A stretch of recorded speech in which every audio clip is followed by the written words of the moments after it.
miles apart from each other. Yeah. And how about this? Not only are they rivals, you talked about how long it's been since you've had a Thursday night football game.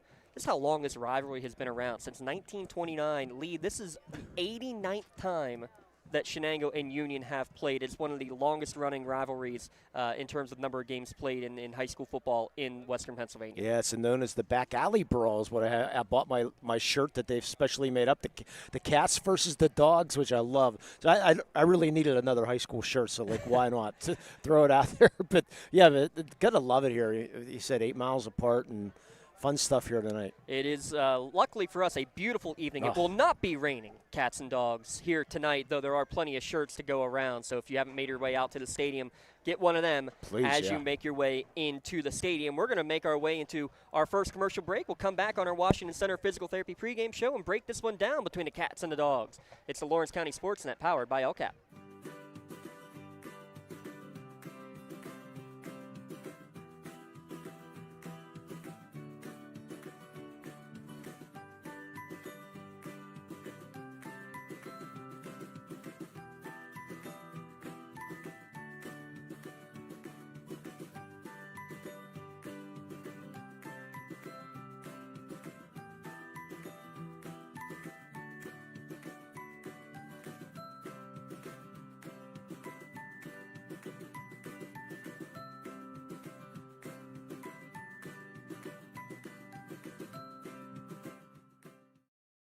For more than 120 years, people have been relying upon Martindale Hubbell's AV preeminent rating to select their attorneys. If you're involved in a workers' compensation situation, you should do the same. LGKG has been AV rated for over 40 years. For 20 years, Melee Chiropractic has treated athletes of all ages to help them get safely back to the top of their game. Melee Chiropractic has 3 full-time doctors in their office, and all 3 are former area athletes who have had to battle injuries throughout their careers. They want to help you get safely back on your feet. But more importantly, help stop the injuries before they happen. Prehab before you rehab. Attention all high school student athletes. During your sports season, a $30 visit to the Melee Chiropractic office includes an adjustment and/or all therapy is necessary.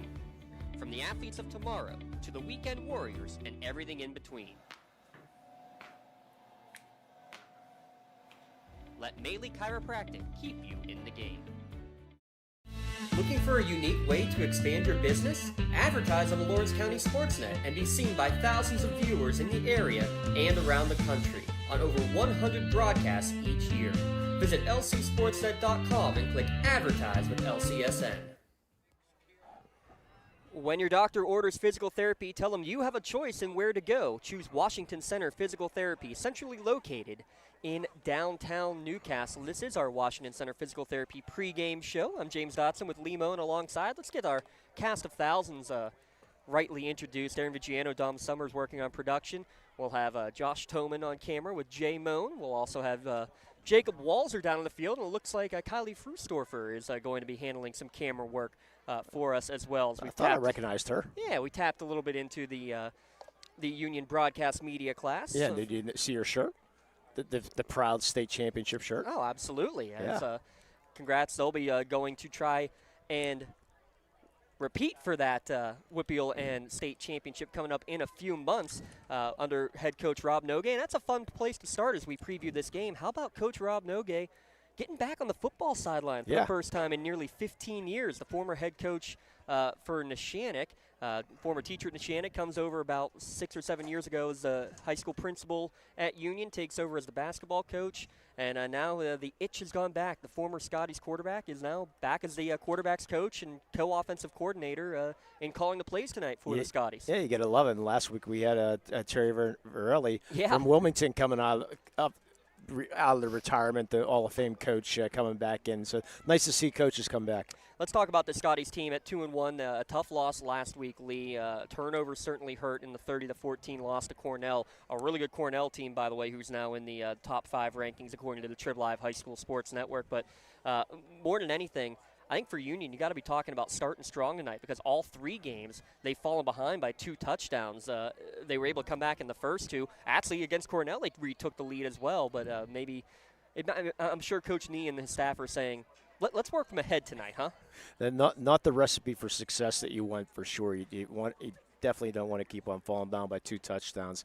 I mean, it's a little bit different now. You're home tonight. I mean, but you still don't want to be falling down by 2 touchdowns. But their defense has not been good this year, giving up a ton of points, a ton of yards, and they have to find a way to stop Shenango here tonight. Yeah, over 400 yards of offense allowed last week, a pretty good balance for that was what Cornell had. But also, yeah, the self-inflicted wounds. We talked about the turnovers, but the penalties on defense. So 5 or 6 offside penalties against them that kind of extended drives. You just can't do that against any team in this conference, especially. But really, what's turning out to be a pretty deep Class 1A field. Yeah, and Shenango got away with it last week, which we'll get into. Mm-hmm. But on a consistent basis, you have to stop those unforced errors because it's going to come back to bite you. Braylon Thomas has accounted for 11 touchdowns on the season for the Scotties, but he also spent some time at receiver. Talk about Lucas Stanley as he kind of change of pace at times / backup quarterback, gives a chance to give your quarterback who's running the ball a lot, touching the ball a lot, give him a break, but also maybe a chance to put him in new positions out there. And we saw that last week. Yeah, he wasn't or the week before. We saw him in some new positions and catching a couple passes. But Lucas Stanley, he's going to be your quarterback more likely next year. So why not get him some snaps this year if you can? I mean, he's 9-13, so I mean he's doing okay so far. So it looks like he's got a pretty decent arm. But hey, get some experience. The only thing that's better than saying 9 of 13 for Lucas Stanley, how about this number for Lucas Stanley? You ready for this one? Go ahead. 6 of 8. Third down? No. Kicking extra points. points. Oh, okay. Wow. He was 0 of 1 in the first week. Coach Nee said, "We'll try it once. We'll see what happens." And that wasn't even his fault. The snap was bad on that, or the hold, I should say, was bad on that first one. But then 4 for 5 against Elwood and 2 for 2 against Cornell. So very important. Yeah, and that's something Union really has not had, was a consistent kicking game. Did not attempt one all of last year.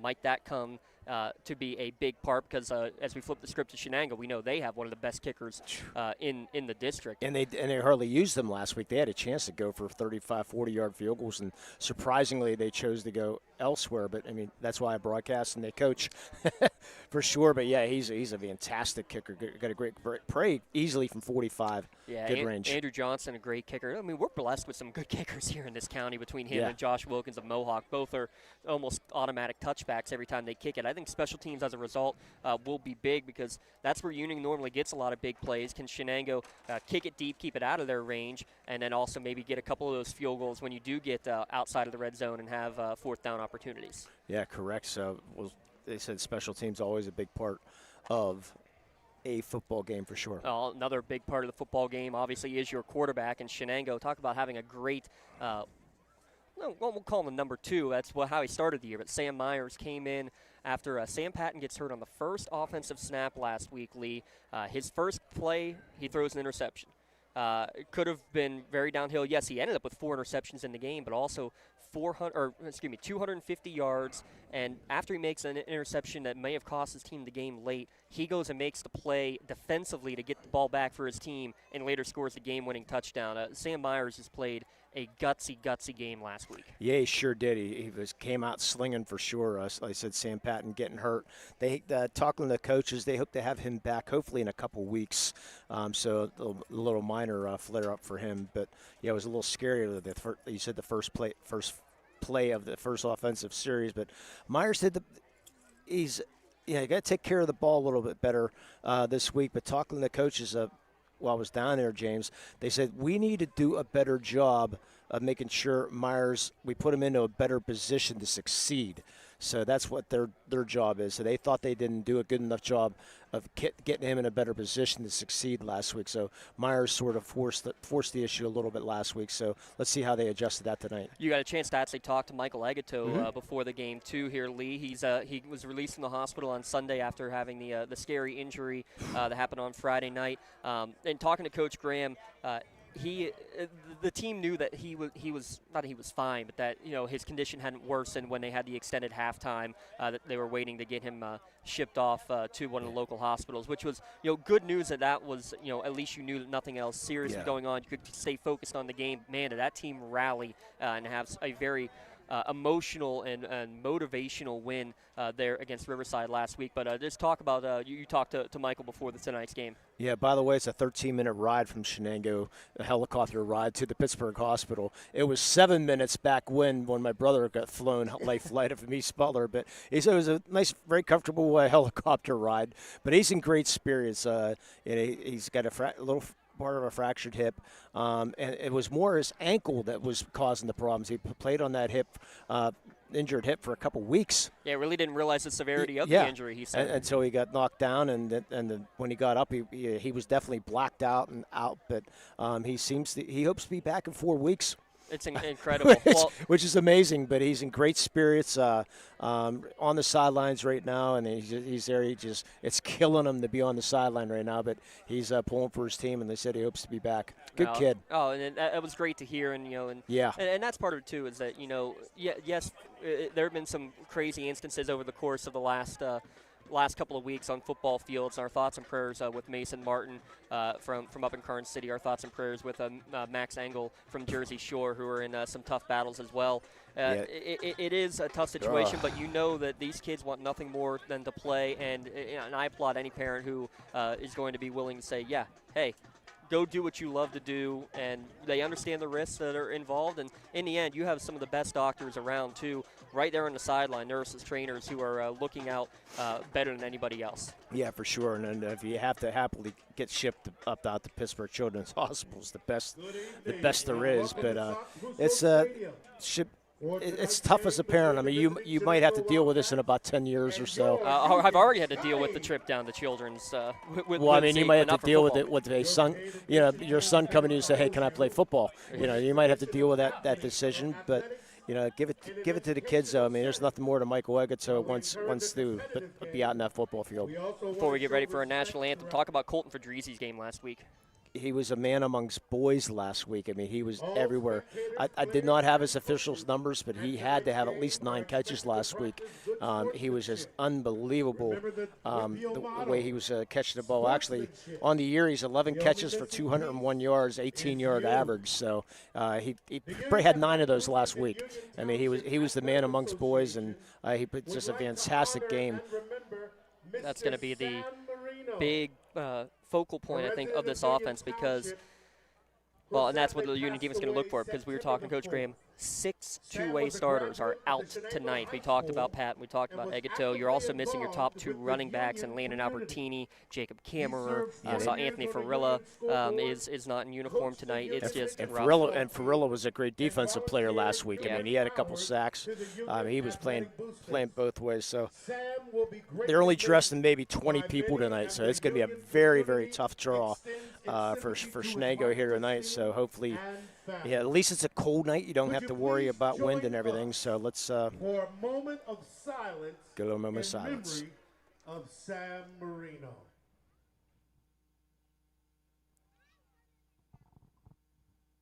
Thank you all. At this time, a moment of silence in memory of Sam Marino. And now we'll turn it over for the national anthem. All those who are able, if you could please rise. And gentlemen, please remove your hats for the playing of the national anthem and remain standing for the alma mater and fight song.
2 shoulder surgeries, my doctor wanted me to go to his physical therapy, which was out of town, and I chose Washington Center Physical Therapy. The availability is absolutely amazing. When we call to get an athlete in, we get them in the exact same day.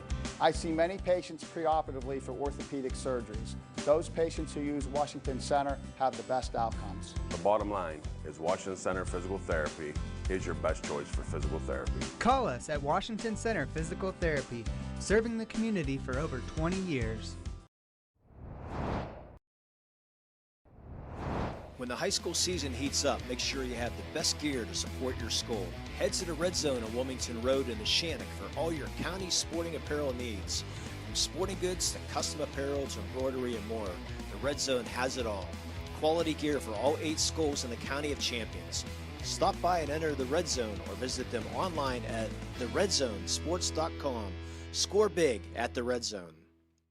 When it comes to shopping for insurance, there are thousands of options out there. MVP Insurance proactively shops and compares your policies to find the best coverage and rate. Josh Mathur and David Verratti want to provide you with the level of personalized service that you know that you are the MVP of their agency. They simplify insurance so you can live stress-free. Visit one of the locations in Zingleopole or in New Springfield, Ohio. Call MVP for the win. Proud sponsor of the MVP of the game on the Lawrence County Sportsnet.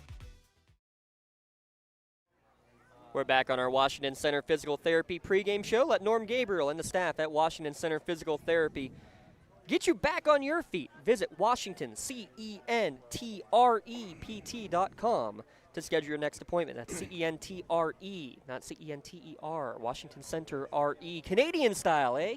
Eh? About Thursday night football, eh? Yeah, as I say, how do you spell Canada? C-A-N-A-D-A. Hey. Hey. Well, we don't have the A, but we do have the U out here tonight. The Union Scotties against the Shenango Wildcats. Again, both teams with 2-1 records as you come into Big 7 conference play opener. Let's look at the other conference games going on this weekend. Southside traveling to Northgate, Rochester hosting Summit Academy. The other 2 games in conference play, and Laurel has their non-conference tilt tomorrow, against Berlin Brothers Valley. We'll be out in Spartan Country next week as they take on the Union Scotties. It'll be one of our 2 games on the air next week for a Laurel team. Obviously very young, the defending conference champions from a year ago, but you're talking about the Scotties who are defending district champions as the 10 seed, the first ever double-digit seed to win the 1A tournament. Yeah, what a run for them last year. I mean, when you get on that run, you win a close game, the confidence builds. You win another close game, it even gets bigger, and then the shutout against Bishop Canevin on the big stage. Wow. That I don't think anybody expected that for sure. And then almost pulling it off against in the state championship game. Just a fantastic year, but the bullseye's on the back though this year, and they found that out last week. And I think, defense is going to be the big key. We'll talk about the full keys of the game here in a moment here, Lee. But what I want to talk about first, though, is, again, this is the 89th meeting between the Wildcats and the Scotty Dogs. How about this? They played every year from 1929 all the way up to all the way up until 1992, and they played every year. One of those years they played twice in the same year. That was in 1938. Shenango won both times that year, by the way. That 10 years in the late 90s, early 2000s, they only played 3 times in that 10-year span, but they've played every year since, beginning in 2021. So you're talking from 2002, all the way to now 2023. So you're talking about 21 straight times that these 2 teams have played. You can't beat knowing that you're going to play your rivalry every year, and even going through the classification changes and such. Scotties and Wildcats, there's an annual meeting. And the only thing you don't have listed here, and I'm going to put you on the spot, is who leads the all-time series. The all-time series is led by the Shenango Wildcats, 48, 34, and 6, which apparently I don't have on that sheet. That's why I asked you. I was going to put you on the spot, but I knew you had it as the Scotties come on the field. Yeah, I got to confirm that number now because I know 48, 34, and 6. How about that? Very good. It's almost like I teach math for a living. Yeah, it's the Shenango Wildcats on the field tonight. Let's take a look at today's keys to the game, brought to you by Works in Progress Paint Services. Lee, as we were talking about this leading up to the game, obviously for Union, it's doing everything you can to avoid those turnovers from last week, but it's also about making sure that you step up on D. You got to get back to that Coach Nate Ball or that Coach Palco style defense that you've seen the last couple of years. Yeah, I mean, they need to jump on the quarterback right here early on and try to force the game to Shenango if they can. And the Shenango side of the ball, I mean, I really feel like, James, you're going to have to establish some type of running game. They had absolutely nothing last week. Sam Myers, I mean, did a terrific job, but they had no running. If you can't get any running game going, that allows your defense for Union to just tee off. So you need to at least mix in some run here and there and hopefully be successful for them. Captains are meeting out at midfield for the Shenango Wildcats. It's going to be Colton Fedrizzi, Sam Myers, Connor Schreier, and Vincent Graziani out there for the Scotties. Grayson Blakely, Andrew Cartwright, and Braylon Thomas. And that was your Works in Progress Paint Services Keys of the Game. You can call them at 724-714-4294 to discuss your next painting or window cleaning project. That's the Works in Progress Paint Services Keys to the Game. Well, we got the Sox Russo sunshine right in our eyes here for probably the first hour of the game. I said it reminds us of Elwood City. We had it for about the first 40 minutes down there when we had the game Union and Elwood City, which was a terrific game down there also. Shenango won the toss, by the way. Yep, this is the ceremonial coin toss. Shenango won and chose to get the football to begin tonight's game as well. And the good news tonight, no Henry sighting. No Henry sighting. We had the league confused all day, though. Yeah, I was expecting it's like, oh, no, it's going to be a 4-hour game. But nothing, no. Henry is a good guy. I always have to say. I do love Henry. It's just a running inside joke that we love to have. And we'll continue. And we will continue to have, for sure. Shenango in their road white uniforms with the bright yellow pants, big blue numerals. Scotty's in their home Scotty blue with the silver helmets, white pants. They'll be going right to left into the sun. And real quick, a quick shout out to John Yerich, too, because I was able to call him after the game last week and found out I was wrong in that touchback rule, which we might have to worry about when Shenango kicks off later on. But I was wrong both nights. So John Years cleared me up on the touchback rule in high school. It's all about the ball. So if the player has the ball and crosses the goal line, backs up into the end zone, it's not considered a touchback. So, and I was wrong. I'll say that one more time. I was wrong. Make sure you got that on recording. Yeah, Tweety Bird, you're back at home. You can go and make sure you got that. I'm sure Braylon Thomas has on a recording. We'll get into that over the course of this game as well, as it is Braylon Thomas who will tee it up for the Scotties. Yeah, I have to get back at him a little bit. Connor Shire is one of the deep to return. It's going to go to the near side and go out of bounds, though, as Trayton Ross wisely lets it go out. So it'll be good starting position for the Shenango Wildcats. Let's take a look at the starting line. It's brought to you by Doran Concrete. For the Shenango offense, Sam Myers, 251 yards passing last week. He'll have freshman Dom Dando in the backfield along with Connor Shire with all the injuries. Trey Ross, Colton Fedrizzi, and Michael Kessler are the wide receivers. And across the offensive line, Blaze Dando, Gavin Reed, Levi Stuck, Ethan Iwanico, and Vincent Graziani. Don't just let anybody lay the foundation for your home or business. Visit doranconcrete.com for a free estimate today. We'll get the Union starting defense after this first down snap. Ball will be on the right hash, and it will be the freshman Dom Dando in the backfield to the right of Myers here on 1st and 10. Fedrizzi, a wide receiver. He's been a tight end. Moved to wide. Lee as tonight's game goes along. He's in the he's made a motion now, making a trip to the left. Myers going to take a look, dropping back, free rush on the near side, and it's going to be passed, and almost intercepted in and out of the hands. 124 ripped it away from the other, and actually it was Mike Gunn having it ripped out by the offending player, Connor Shire. Otherwise, that might have been reservations for 6. Yeah, Denon Bowen was right in the face, right off the bat, blitzing, and he was forced that bad throw. Your Union Scotties defense mentioned Denon Bowen. He's joined at the linebacker core by Andrew Cartwright in the middle, Lucas Stanley, Johnny Million on the outside backers, Jamel Mitchell, Jordan Brown, Jordan Kelly on the D-line. You'll see Andrew Gettings, Mike Gunn, Grayson Blakely, Dane Jonke, and you'll also see Braylon Thomas out there at times in these 3 receiver sets as he is now. Handoff on 2nd down up the middle and no room whatsoever for Shire. Maybe lost a couple of yards even. That's Bowen again, first man in. Looked like that play was stopped. Doran Concrete, with over 30 years of experience, Doran Concrete's a team of the contractors you want laying down the blocks for your home or office job. 3rd down, say a loss of 2 on the handoff for Connor Scherer. So Bone already with one forced play and a tackle there. Press coverage on the near side. That's going to be a fun matchup all night.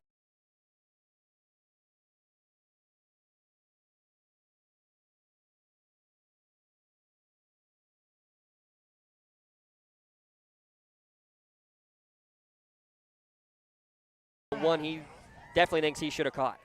Yeah, and when it hits you right in between the hands, you would think you're going to be able to catch that ball, but unfortunately unable to hang on to it. I said he set a freshman record that gun was 6 interceptions.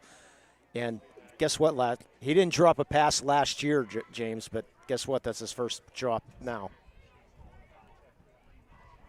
2nd down and 10. Sprint out to the left. Again, turning the hips, firing. This time, sure-handed catch made by Gunn. Makes a man miss. He's got the first down and close to the red zone. Knocked out of bounds by Michael Kessler at about the 22-yard line.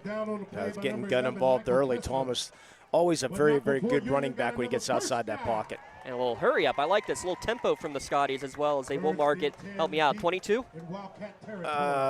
Yeah, looks like about it. So that is a gain of 22 then on Gunn's first catch of the evening. Rolling out right. Fired on the run. On the wheel route. Man open. Caught. Grayson Blakely, the fingertip catch for the touchdown. A pair of 22-yard passes. That one going for 6. What a great route by Blakely. As you can see it from up here, James. You can see Blakely with that little fake and then just take off to go. And, boy, perfectly hit in stride for the touchdown. Great throw. How about this? Grayson Blakely had 3 or 4 conversions last year. Not an official catch all year. Well, that's his 3rd touchdown catch of the season. And now he will be the holder, awaiting the extra point from Lucas Stanley. Dane Jonke is the long snapper. That is a 31-second drive, by the way. High snap. And over end kick is going to go inside the right upright and good. Union 7, Shenango nothing. Back in a moment on the Lawrence County Sportsnet, powered by LCAP. Joseph's Marketplace is Newcastle's favorite family-owned hometown grocery store and coffee shop. Fresh meats and produce, full-line deli, homemade foods, and much more. Joseph's Marketplace has hot foods prepared every day. They also have Newcastle favorites like grape leaves, hummus, and wedding soup available daily. Follow Joseph's Marketplace on Facebook and Instagram for daily updates or stop in to see what's cooking each day. Come hang out at the brand new cafe and bakery, full of great coffee, drinks, sandwiches, snacks, sweets, and free Wi-Fi. In a rush? Go to josephsnc.com and place your cafe order online. Joseph's Marketplace, family owned and operated since 1915. And the Union Scotties a 22-yard pass to Grayson Blakely from Braylon Thomas. 8th touchdown pass of the year for the senior quarterback. 4 plays, 54 yards. And that's your Joseph's Marketplace scoring summary. Specials daily at the new cafe and bakery. Follow them on Facebook to see what's cooking today. Joseph's Marketplace, family owned and operated since 1915. So now if you're Shenango, it's about getting a quick response. Yeah, again, you're playing against one of the top teams in the district. You're playing against the defending WPL champions. You're playing without 6 of your own two-way starters tonight. That doesn't matter at this point.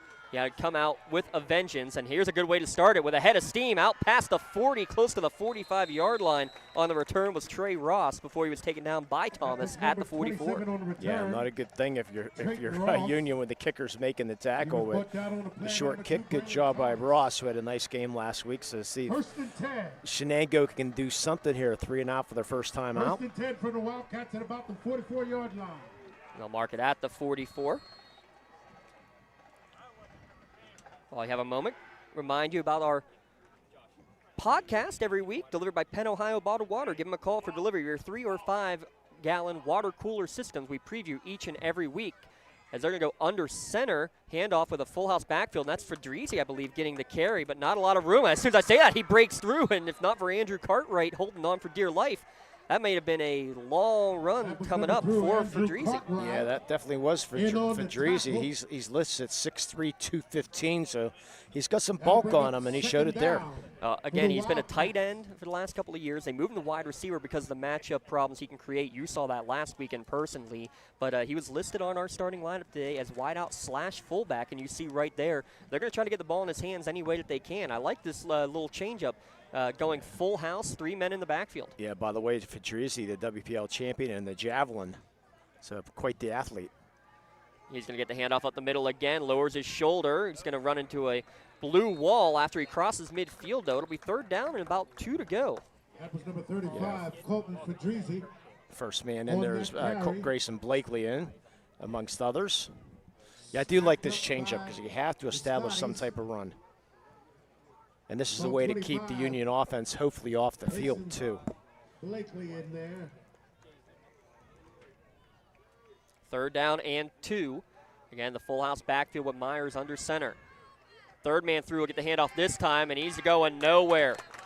Met on the outside. Good hit on the play. Oops, sorry, my fault.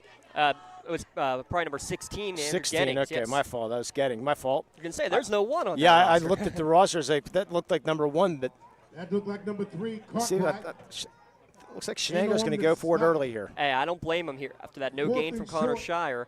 They're going to go for it.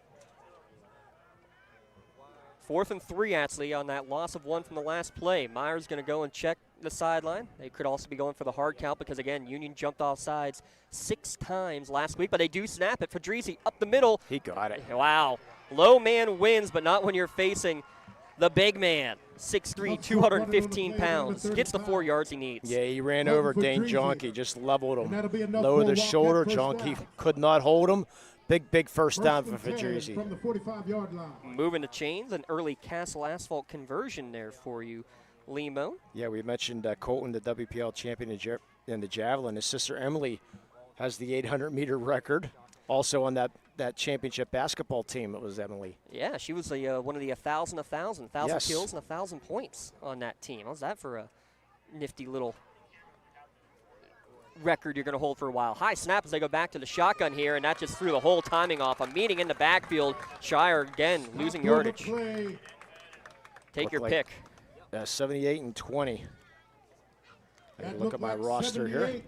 Jordan Brown. 78 is Jordan Brown. Number 20 is not Caden Fisher. I promised I wouldn't call him Caden Fisher tonight. Lucas Stanley.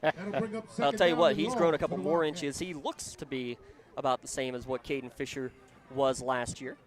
And also, how about this, the number 2 quarterback on the team. So no confusion whatsoever.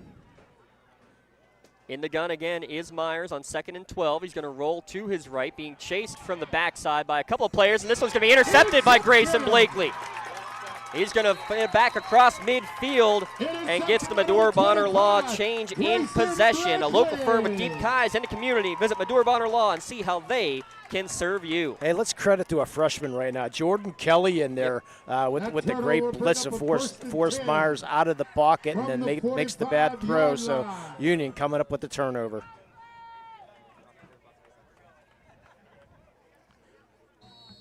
A big early turnover, 6:50 officially remaining here in the first quarter. So even though Shenango was able to get the first down and extend the drive momentarily, now it's back to the defensive end.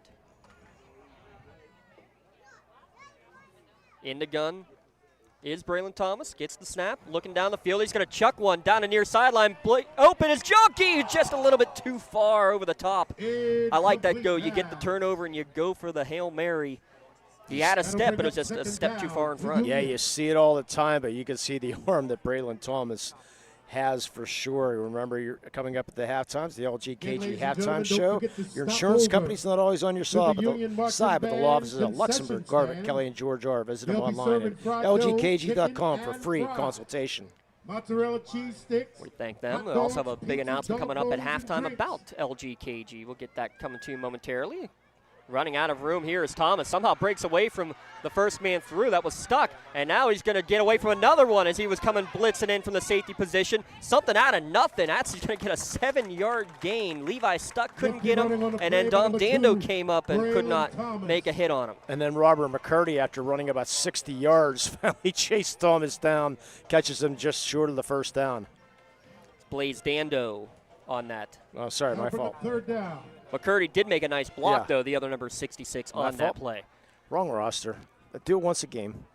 Third down. Lee was wrong again for the record. Little flip over the top looking for Cartwright. Makes the catch. Good job coming out of the backfield. He's got the first down. Hockey player lowers the shoulder and gets inside the red zone. Yeah, beats Fedrizzi with a nice That little was number move, and it 20. gains in there Dominic 5 yards or Dando on so. that So tackle. Thomas, again, rolling But not out of the before pocket number and looking 3, Andrew very Cartwright. comfortable Got there, another James. Union first down. And they're inside the red zone. You can visit them on Wilmington Road. Remember, Spirit Sales a great way to make money for your organization. Another dump-off pass to Cartwright. Bobbled it, able to hang on for a short gain. Nice little outlet. Cartwright, more catches tonight than he's had all year. Short pass complete. I want to use these Fourth down, number binoculars, but it's 75, really Levi tough Stubbs. looking into the sun right now. So 5 of 7 for second down 77 for yards Union. so far. How about this? All design pass plays for the Scotties as we will have a Timeout on the Pontius field. Insurance timeout taken by Shenango. Yeah, Let's you have to. Real quick, talk about that. They've run now Ladies and gentlemen, in 8 Union total plays, Township, and they've all been design pass volunteer plays. It fire was a scramble department run on will that be last holding one for a Thomas, but Cabs and Rams interesting, pasta this dinner Union team that has done so much on work on the Sunday, ground. October the They're 1st. throwing it in a hurry And that today. will be yeah, at and the they're all Fire safe passes too, which I Hitter like. Get include Thomas out of the pockets, getting that run pass option, and he's finding the open man. Other than the one pass that he tried to hit deep, but he's doing a very, very nice job of getting out of pocket, taking care of the ball, deciding, okay, am I going to run, am I going to pass, and finding some open men short, but they've been very, very effective. This Pontius Insurance timeout. Thanks to our friends at Pontius Insurance. Give Dan Pontius, Jessica Dix, or Tracy Giddings a call to get started on your auto, home, business, or life insurance. It's been a very creative play calling to start this game, too. We'll give a shout out to our friends at Creative Edge, where design and construction come together with experience. From concept to creation, they combine extensive construction experience with creative designs to make your project a reality. 724-652-1372. Give them a call for more information. Thomas, keeper, design run this time. Finds a hole, finds a seam, diving for the pylon. He's going to be just short of it, but it's going to be first and goal inside probably a 2-yard line. Yeah, sort of like a wildcat right there. Just take it and run left side and let him use his athleticism, get to the outside, and great run there by Thomas. First and goal. Do mark it at the 2-yard line, it looks like. About the only place that has shadows right now. Yeah. Scoreboard says 3. We'll go with that. Yeah, 2.5. 4 receivers to the left, the short side of the field. Look for Thomas to run. Yeah, a great hit. Low man wins that time. Fedrizzi's going to stop him for a short gain. Yeah, Fedrizzi saw that little opening. Knew, probably figured that Thomas was going to be running on the ground. Keyed on him, got to him early. No gain. Yeah, 4:35 remaining. Second down and goal. Now they have it marked at the 2. We'll give them a gain of 1 then officially. Even though now it says the scoreboard says 4, but I'm looking at the stick. It looks like a 3. But that's fair. Thanks. Cartwright to the right. Gunn in the slot. Rolling out to the right, though, is the quarterback, and he's going to find Blakely. What a start for Grayson Blakely. His second touchdown to go along with a pick on defense. This one from 2 yards out. Caps off a 7-play Union scoring drive. Boy, Blakely running some great routes right now is Grayson Blakely. Thomas finding him, got that touchdown. Unfortunately, the light's flashing here at Union, but you can't see the tell, full can you? effect. Yeah. And now the best field goal kicker in Lawrence County. Lucas Stanley on for the extra point. Hey, if they go in. Who cares? This one, though, does not, as it is partially blocked partially in the blocked, line. Yep. I think that was Fedrizzi. Yep. Fedrizzi He put his doing hand up. everything. Limon will take credit for that block, for that broadcaster jinx. jinx. But Grayson Blakely, a couple of scores. It's 13-0 Union at lcsportsnet.com. Does your blueprint not match the vision of your building project? Not with Creative Edge Architecture. From concept to creation, Jeff Measle will help tackle the complex problems, creating design solutions and construction experience. Creative Edge gives you the edge design and construction meet.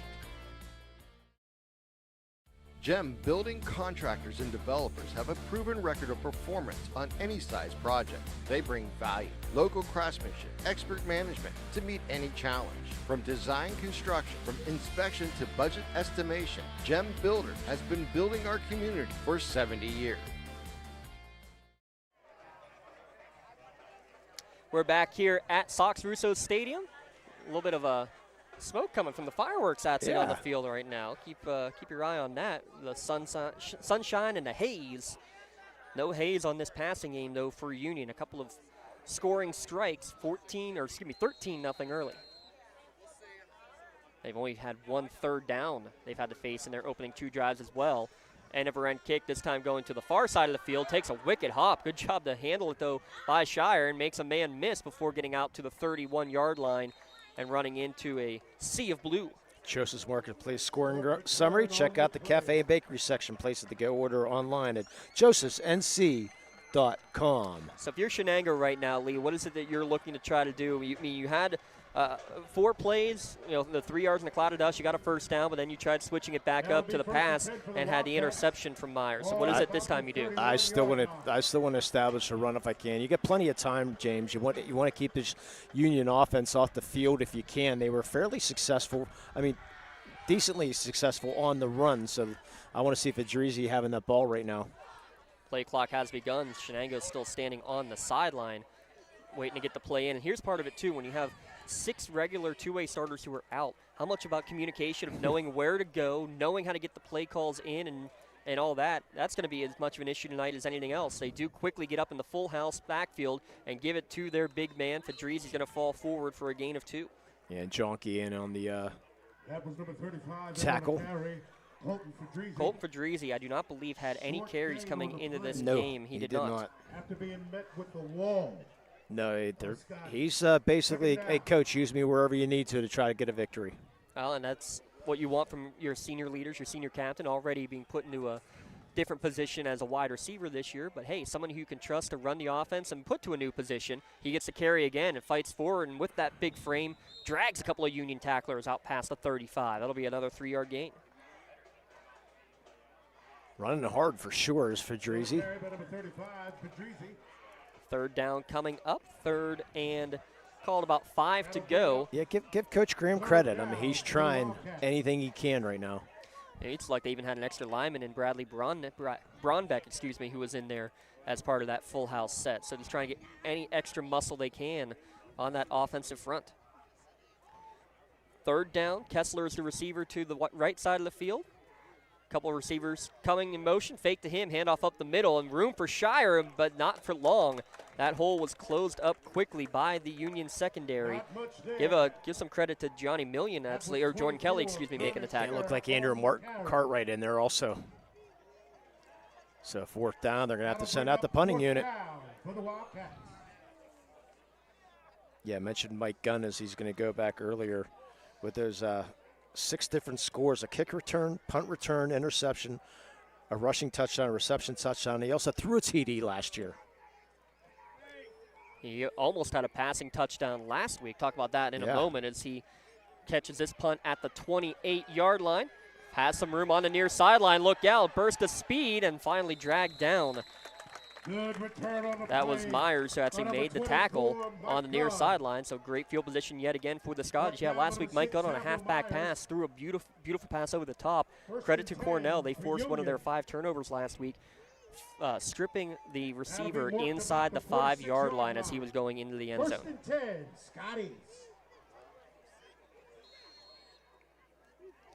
So Union already converted 2 touchdowns, the Castle conversion. Going for a 3rd. And again, a great field position starting in plus territory at the Shenango 46. Blakely, the man in motion, and somebody else was also a sideline warning again. So somebody has bumped into that official twice now. So here's going to be your first Should penalty be of first the game. penalty. Wow. So an interesting way to get a first down via a sideline warning penalty. That official's not going for it. Wow. I don't think I've ever seen a sideline warning penalty. Actual penalty. You usually see the warning and it takes care of it. 5-yard penalty, though? Yeah, 5-yard. Okay, I was thinking it was a 15-yard. No, it's 5. Forgive. You're wrong once a month, so that's fine. That's my one for the month. Yep. Again, going deep. Jonky one-on-one coverage. Tipped at the last second and incomplete. Trey Ross, credit to the sophomore, stayed with it the whole way and knocked it away. Broken up by number 27. Like you said, one-on-one coverage there. Union likes that matchup, but Ross said, bring it on, my friend. He was on him the first time. This time, another great play by Trey Ross, also part of that baseball team for the Shenango Wildcats. Now working their way back to the huddle. Nice throw, though, by Thomas. Again, not afraid to put the ball in the air so far. Is this Scotty's offense? Coach Nogue, Coach Need Ball out there saying, hey, let's test these defensive backs. Now Thomas looking to the sideline. Check with me as he's got 2 receivers each way. Blakely in the slot, now going to the right in motion, joining Gettings and Gunn, but it's going to be a run to the near side. Good combo block there on the edge. Jamel Mitchell and Andrew Cartwright giving some room. And this is going to be 3rd down and close. No, they will have enough. They'll move the chain. Excuse me. Yeah, give credit that left side of that offensive line. I mean, they're really doing a nice job pushing this defensive lineman back, allowing Thomas to get those yards. 6-yard gain. Yeah, Mitchell and McCurdy on that left-hand side, getting just enough room to move the chains. Another Castle conversion. Ball marked right at the 35-yard line, 1st and 10. Cartwright will be to the right of Thomas. Gettings and Jonky are the wide receivers. Gunn and Blakely in motion are the slot. Trips now right as Thomas looks to the near side. Pump now trying to direct traffic. Good job to reposition himself and making a toe-tapping catch on the near sideline is Jonky. Yeah, Jonky was there for quite a while, and he wanted the ball a lot earlier. Thomas said, no, go further down. He's like, nope, I'm not. So he decided to throw the ball to him. Nice strike, get about 9 yards. And actually pretty smart, too, because Thomas was trying to direct him to go downfield. He thought he had a chance to go deep. Jonky turned, saw that there wasn't anybody there, just kind of repositioned himself, find the soft spot in the zone and got the first, or not the first down, 9-yard pickup for his first catch. Nice route by Jonky. 2nd and 1. Thomas alone in the backfield. That's Gunn, the motion man. Thomas looking that way. He's going to say, Gunn, go block. And gets out of bounds after moving the chains and moving it inside the red zone. Make sure you stop by the red zone in the Shenango Township. Voted best of the best in Lawrence County. Just fill out a form and the red zone does the rest with their spirit sales. Great way to make big money for your organization. Yeah, thanks to the red zone for hopping aboard. And all our fine sponsors here in the Lawrence County Sports Network. 10-yard pickup for Thomas on that one. Yeah, unfortunately, I was telling our customers or people at the restaurant we were eating beforehand about the playoff. Unfortunately, we're not going to be able to. You have to watch the playoffs. They pay for watch the playoffs, and they didn't realize that. We'll talk about that later on. Maybe during our halftime show. 5 seconds on the play clock as Gunn goes in motion. Makes the 4 receivers set. They'll throw it out to the flat. Good job to get a clear out block from Cartwright. Gunn in a race for the pylon. Can he stay in bounds? Nope. No. Out at the 1. You said it perfectly there. Cartwright was the one that was able to free that up. And Gunn was able to read that block perfectly, went outside, almost getting into the end zone, but Union in great position here. And with that pass behind the line of scrimmage, blocking downfield permissible. Yep. Now under center, and Thomas is going to try to sneak it in. Breaks off a couple tackles to get that 1 yard he needs. A hard-earned 1-yard touchdown run for Braylon Thomas. Not one, didn't break one tackle, didn't break 2 tackles, but he had to break a 3rd one to finally get into the end zone. The strength of Thomas right there. 19-0 Union. 6-play, 46-yard drive capped off by that 1-yard QB sneak. He's not doing bad for liking the Cleveland Browns. Second scoring drive for the Scotties that took under a minute off the clock as well. Good snap, good hold. Better kick this time from Stanley, and it is good. 20-0 Union lead Shenango here at lcsportsnet.com, powered by LCAP. Remaining in the first quarter. When injuries get you sidelined, don't trust just anyone to get you back on the field. Visit Health in Motion Physical Therapy in Shenango Township. They want to get you back to the top of your game as quickly as possible with certified orthopedic and manual therapies. At Health in Motion, you receive quality one-on-one time with a board-certified physical therapist. Get the next generation of physical therapy to help in your recovery. Health in Motion is the first PT clinic in Western Pennsylvania to use the Newbie, the neurobioelectric stimulator, in their therapies. Their technologies can reduce your time on the sideline from 3 or 4 weeks to just 3 or 4 days. Don't wait for months to see improvement. Notice a difference after your first visit to Health in Motion, keeping you moving. Give a shout out to Health in Motion Physical Therapy. We'll call Lucas Stanley our newbie of the game. A player who hasn't been out there playing football since middle school, but took after big brother Matt, came out for his senior year. Lucas says, hey, I can do that too. He's gotten some work at the quarterback position, a couple of touchdowns passing, and has been a big impact in the kicking game just with these extra points on the season. Yeah, I like your pick there for the newbie player of the game right there. Lucas Stanley doing it. Showing well. He's quite the basketball player. Looking forward to seeing him play basketball this year, but a lot of football left to be played. Look out. A lot of blue shirts, but breaking through the first couple of hits on the return was Connor Shire. Good job by Connor Shire. Looks like he was going to get annihilated down there, but good job avoiding that and turning into something positive. That newbie of the game brought to you by Health in Motion, keeping you moving. The next generation of physical therapy is here. They're the only PT clinic in Lawrence County that uses newbie stimulator technology. Get better faster at Health in Motion. Reduce your time on the sideline by up to 70%. Visit Health in Motion in Newcastle on Facebook for more information.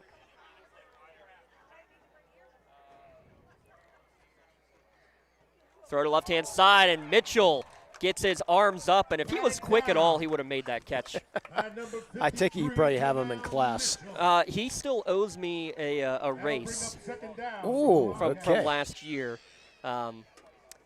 So that's why. Okay. Yeah, we joked all last year that he's not quick. He doesn't know what quick really is. Well, then we saw him playing at Acrisure Stadium, and even I had to admit he was darn quick in that game. How about the quick hands to get him up and swat that pass away? We'll go with the quick hands there. But that for sure. We'll talk about sound bites that are going to end up on the Twitterverse. Hold that thought for a moment. 3 receivers set. Myers looks over the middle, runs out of time, scrambling up the middle, but Cartwright, they're waiting for him. Can't get back to the line of scrimmage. Credit Cartwright with the sack. Yeah, credit Denham Bowen in the backfield again to force Myers out of that pocket. 3rd down and long, 3rd and 11. Just under a minute to play here in the opening quarter. Yeah, we had a nice conversation with Mr. Thomas, Braylon's father here before the game. After Braylon had a fun Twitter conversation with you and your brother Jay. Yeah. 2 receivers each way on 3rd down.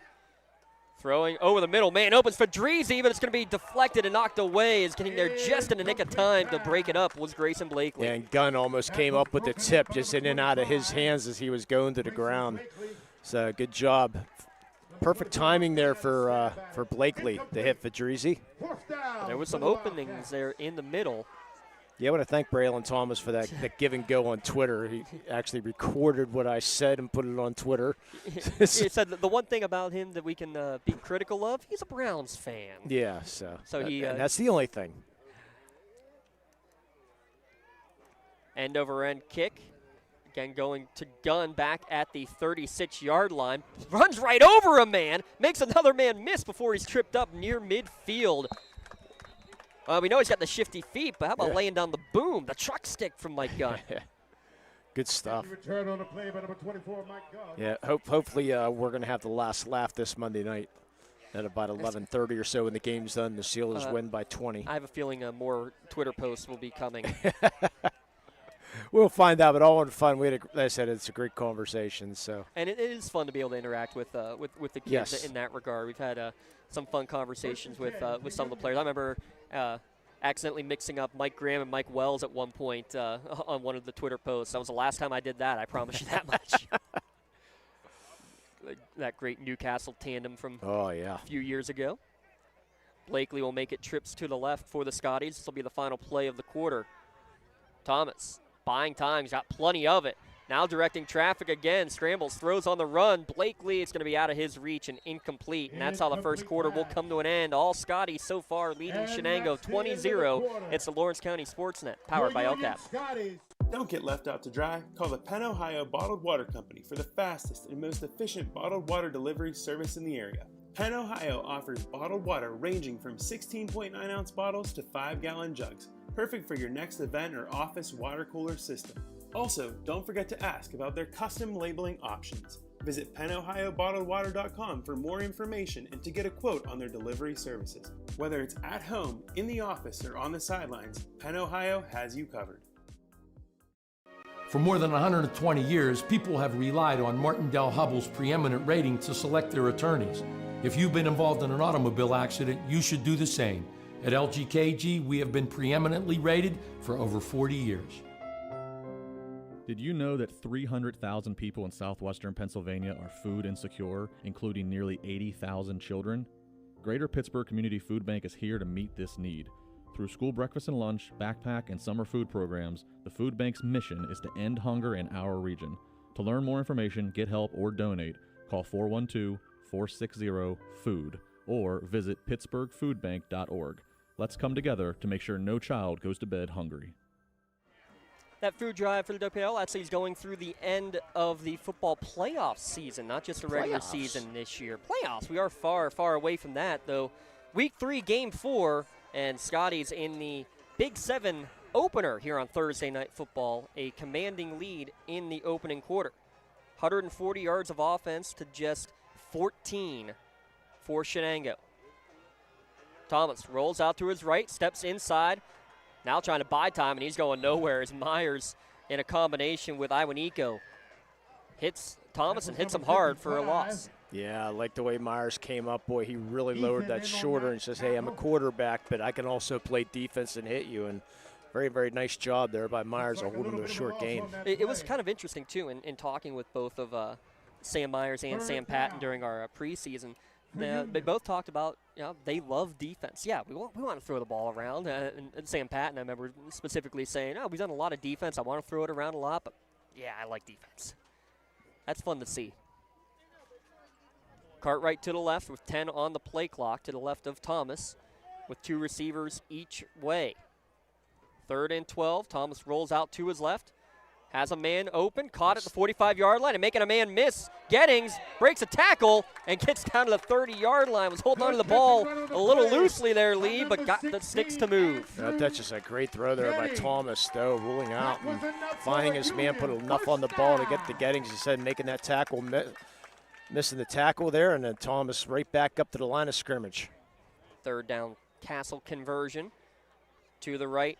Throw on the run. It's going to be caught by Cartwright out of the backfield. He's becoming a big weapon out of the backfield.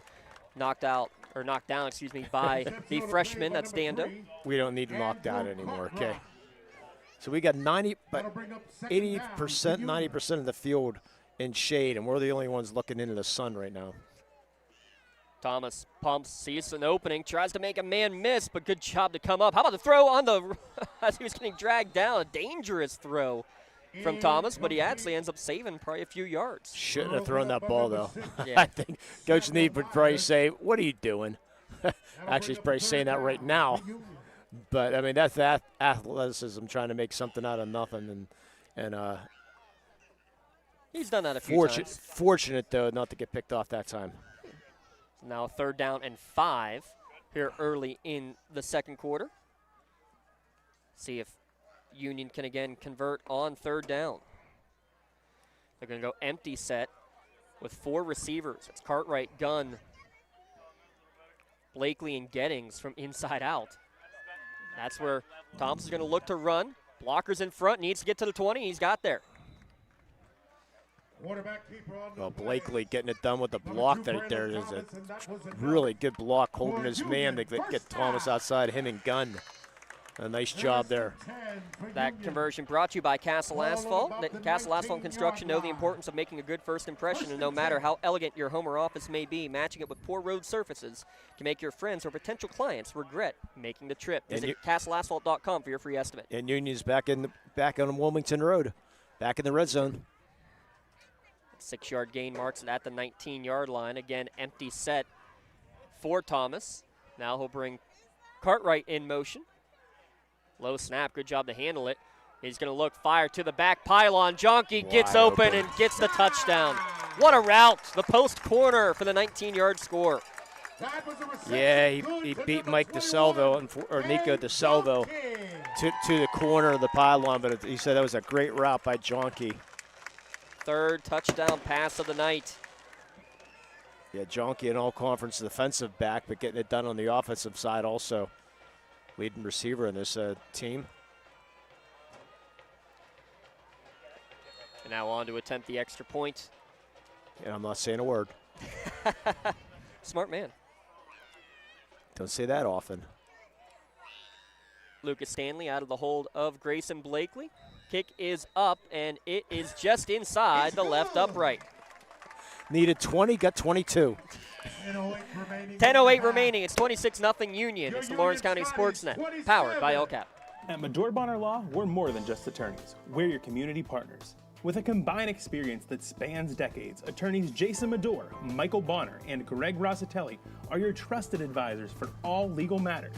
From personal injury to estate planning, business law to family disputes, we are here to guide you through every step of the legal process. Our full-service, community-based approach ensures that you're not just a client, but a valued member of our family. Give us a call or visit us online at medorebonnerlaw.com for more information.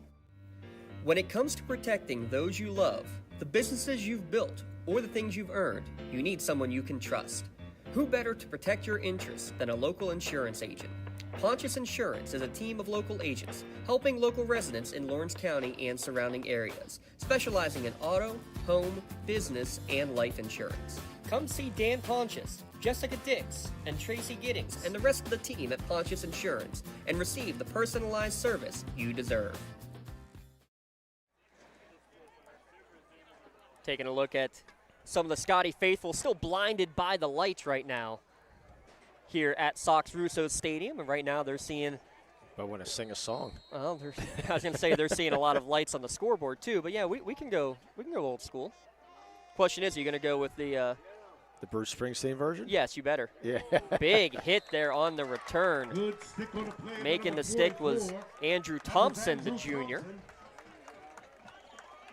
The Shenango needs some type of push right now. Down 27-0. Need an established drive if they can. They're in danger of getting the mercy rule done in this first half, so they really need to establish something on this offensive drive round. Real quick for Dane Jonke, that's 4 games with a touchdown reception to start his season. And now establish the run. Maybe an afterthought for Shenango as Myers drops back. Quick pass over the right, actually over the middle, and a beautiful threading the needle. That's the first completion of the game, and it goes to Michael Kessler. See if they go hurry up or not. They went hurry up last week, but not yet this week. And again, when you have so many new bodies, again, if you're just tuning in, 6 two-way starters for Shenango are out tonight. Kessler, part of the track team at Shenango. Very successful track program. Myers again looking to pass, pressured on the outside, able to drop it off into the flat, 1-yard pickup, and that's about it for Connor Shire out of the backfield. But did he get the first down? No, they're going to say no, he did not. And Denham Bowen back in the face of Myers again. Yeah, you've seen the senior linebacker. How about Denham Bowen, by the way? He's also the starting center. Didn't play last year. First time he hadn't played in a while. And look at what happens with the team. Guess what? He comes back. Now that Big Cousin is no longer the center, he has to go and take his position and do it better, by the way, if Mason's listening back up in Mercyhurst. I'm sure he is. Third down, handoff up the middle. Shire's got enough to move the chains. Needed 1, got 3, and a first down. And before I get messages coming from Mason, that was big brother Tyler who went to Mercyhurst. Mason, he's in the trades. He's working already and probably making more than you and I. Combined? Oh, yeah, probably. By the way, first third down conversion of the day for Shenango as well. Thomas is going to come off, and no sense in having him on defense right now. Give him a break. Seen a couple freshmen, Jordan Kelly and Johnny Million. Good chance to get some varsity time right now. And they've been starting most of the year, especially Kelly on the D-line. Million the last couple of games at linebacker. Why not? Get him out there. Man in motion. They're going to fake to him. Meyer looks to set up a screen. He's going to go to the far side and couldn't quite get it out to Fadrizi as he kind of got tangled up in the middle of that line. The big senior Jordan Brown, 6'2", 245-pound lineman. Coming up at the half, we'll have our LGKG halftime show. Let the law firm of AV-rated attorneys and super lawyers guide you through the legal process. Luxembourg, Garbutt, Kelly and George, they've been keeping promises, James, for over 80 years. Tell you what, they might be hitting 90 here pretty soon if they haven't already. I'll have to double check with our good friend Larry Kelly. We'll see him with the Shenango baseball team. I'm sure they're hot in the middle of their fall ball season right now, getting the work in.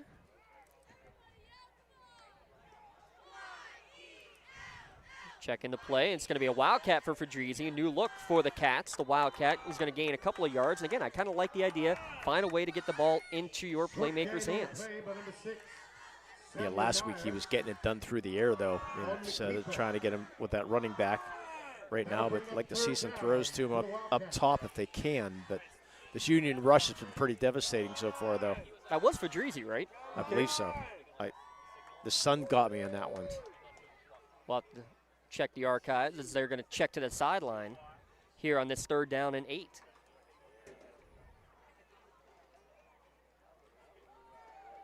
Myers gets hit as he throws, but finds Fadrizi right at the sticks for the first down. That's what I want to see right there. Good job by Myers, hanging in. He knew he was going to get drilled by Cartwright. Hung in there as long as he could, made the perfect throw, first down. Gain of 13 on that 3rd down. Fadrizi's first catch after having 7 for 150 yards last week. It seemed like he had about 20 last week. This is the kind of drives that you wanted to see from Shenango. Oh, he needed it. Get these first downs, get the first down and 3rd down conversions especially. And remember, you have a good field goal kicker, too. Any points is positive. Myers drops back. Mitchell hit as he threw, and it's going to be behind the intended target and may have taken a deflection. Otherwise, Andrew Gettings had a chance to pick it off. Yeah, Gunn almost got his hands on it, too. But the rush again for the Union Scotties. Oh, you're amazing. It was Fadrizi. 2nd down for the Wildcats. We check out our instant replay. We're going to get that to you guys coming up soon enough. We got a couple tech gurus who are getting the instant replay system set up. We'll probably have that ready officially for playoff time. Playoffs? Myers drops back. He's hit by Thomas at the throw. That ball went backwards, so that's going to go as a backwards pass. No, they're saying it's incomplete. And I'm not sure how. Even if the arm's going forward, the ball went backwards. That should be a backwards pass, right? I say it should have been a fumble for sure. But referee was right off the bat saying incomplete. So the arm must have been going forward and the ball going forward. Apparently, Coach Schneebala not pleased with the reasoning for it. But well, when you get a 27-0 lead, that you'll take it. Yeah, you'll be okay with that. Yeah, coaches are still like, wait a minute. I mean, that would have been almost a 20-yard loss based on where the ball ended up out of bounds. Well, the blindside blitz from Thomas, and he's looking to come again. This time held off by the freshman momentarily, and it's going to be an interception. Lucas Stanley in there in the secondary making the pick. Again, the rush caused them problems. Trying to force a throw in. Lucas Stanley right there. The newbie. Getting it done. With the Medora Bonner Law change in possession. 7:06 remaining here in the first half. Lee, we got something new coming up this year on the Lawrence County Sportsnet. With our Team of the Month award coming up. Yeah, Team of the Month, the LCAP Team of the Month. So many great ways LCAP is improving the quality of life in Lawrence County. The Learning Tree Child Care Center, quality child care services available throughout the county. for children between the ages of 6 weeks old and 5 years old. So thank you, El Cap, the team of the month. And that's going to be any team, James? It can be any team, any sport. So we're going to actually have nominations opening up, I believe, end of next week for you to put a nomination in, and then we'll select our El Cap team of the month after this 1 yard pickup. And we got some nice little gifts potentially coming up as well. And remember, we got cross country going on right now. Yeah. We got the volleyball. And Mohawk cross country team's looking pretty good, and the Shenango golf team, I believe, is still undefeated. I was going to say golf is in there. Speaking of golf. Golf? We hope to have golf on the air on Monday. Monday morning, that's the plan. Josh Toman's getting there at 7 a.m. to set up all the equipment. He's got a layout of Del Mar Golf Course for the WPL qualifiers. It's the Class 2A Section 5. Section 5, yeah. Yeah, individual boys sectionals coming up. We got to do that last year. Should be a good time again. Thomas heaves one down the middle of the field. Jonky behind the defense, and again, a great job to swat it away at the last second by Trey Ross. Try me once, try me twice. How about a third time? Nope. Trey Ross. Looks like he got beat that time, too, doesn't it? He was a step behind, and somehow at the last second gets the big paw out to knock it down. Well, if Coach Kelly is watching, he played some second base last year as a freshman, did Trey Ross. The way he's closing, I might throw him out in center field the way he's tracking down the ball. Yeah, he's playing some good stuff right now. 3rd down and 9, and we're going to get our first Pontius Insurance timeout called by the Union Scotties with 6:50 remaining. It also gives us a chance, though, speaking of Coach Kelly, LGKG is also going to jump on board for a little event. We're going to have a male and female athlete of the month that is also going to be a part of. Is that going to be a tough pick? It is going to be a tough pick. And same thing, we'll have nominations opening up near the end of next week. You can throw in your nominations, and we will select one female and one male athlete. And again, that goes for all sports. So not only your footballs and basketballs and volleyballs, you're going to have your golf players, your cross-country runners, all sorts of potential for your male and female athlete of the month. And so anybody can send you a nomination? So we'll have the nomination form available on our website. And again, that will usually come up around the 20th of every month, so about 10 days remaining in each month for you to put in your nominations. Our crew will kind of talk together, the people who are going to all these games, and we'll come up with what our pick is for your player of the month, and also again for your LCAP team of the month. Do your research for the volleyball and the non-popular. I won't say non-popular, but the non-big sports. Not the big three. Yeah. So especially those, that's where we want to see all your nominations coming in. Please. 3rd down. Design run to the right for Thomas. Has some blockers in front. Can he get to the corner? He can. He's got the 1st down and wisely gets out of bounds before taking a licking.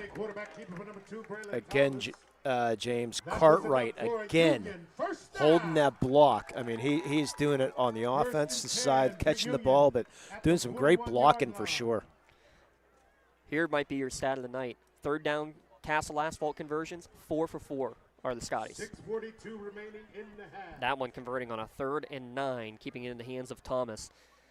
152 yards passing, 56 yards on the ground for the senior quarterback, who will not be at quarterback. He'll be at wide receiver. This is Mike Gunn in the Wildcat. Yeah, we haven't seen Lucas Stanley out there yet tonight, so let's throw a Gunn in there. Gunn right in the middle. Huge hole. Inside the 30, down close to the 20-yard line. Quick speed right up the gut. Down to the 22. 18 yards out of the Wildcat for Gunn. Put down by number 27. That's Trayton Ross. Trey Ross, the first man to hit him, and that was 15 yards down the field. From about the 23-yard line. Sun finally making its way down.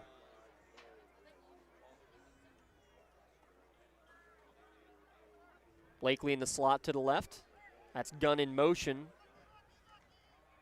Thomas looking out to the left, and he's got a convoy of blockers in front of him, but breaking through and making the initial hit on that far sideline. I believe that again was the freshman Dando making the first hit, and then Fedrizzi cleaned him up.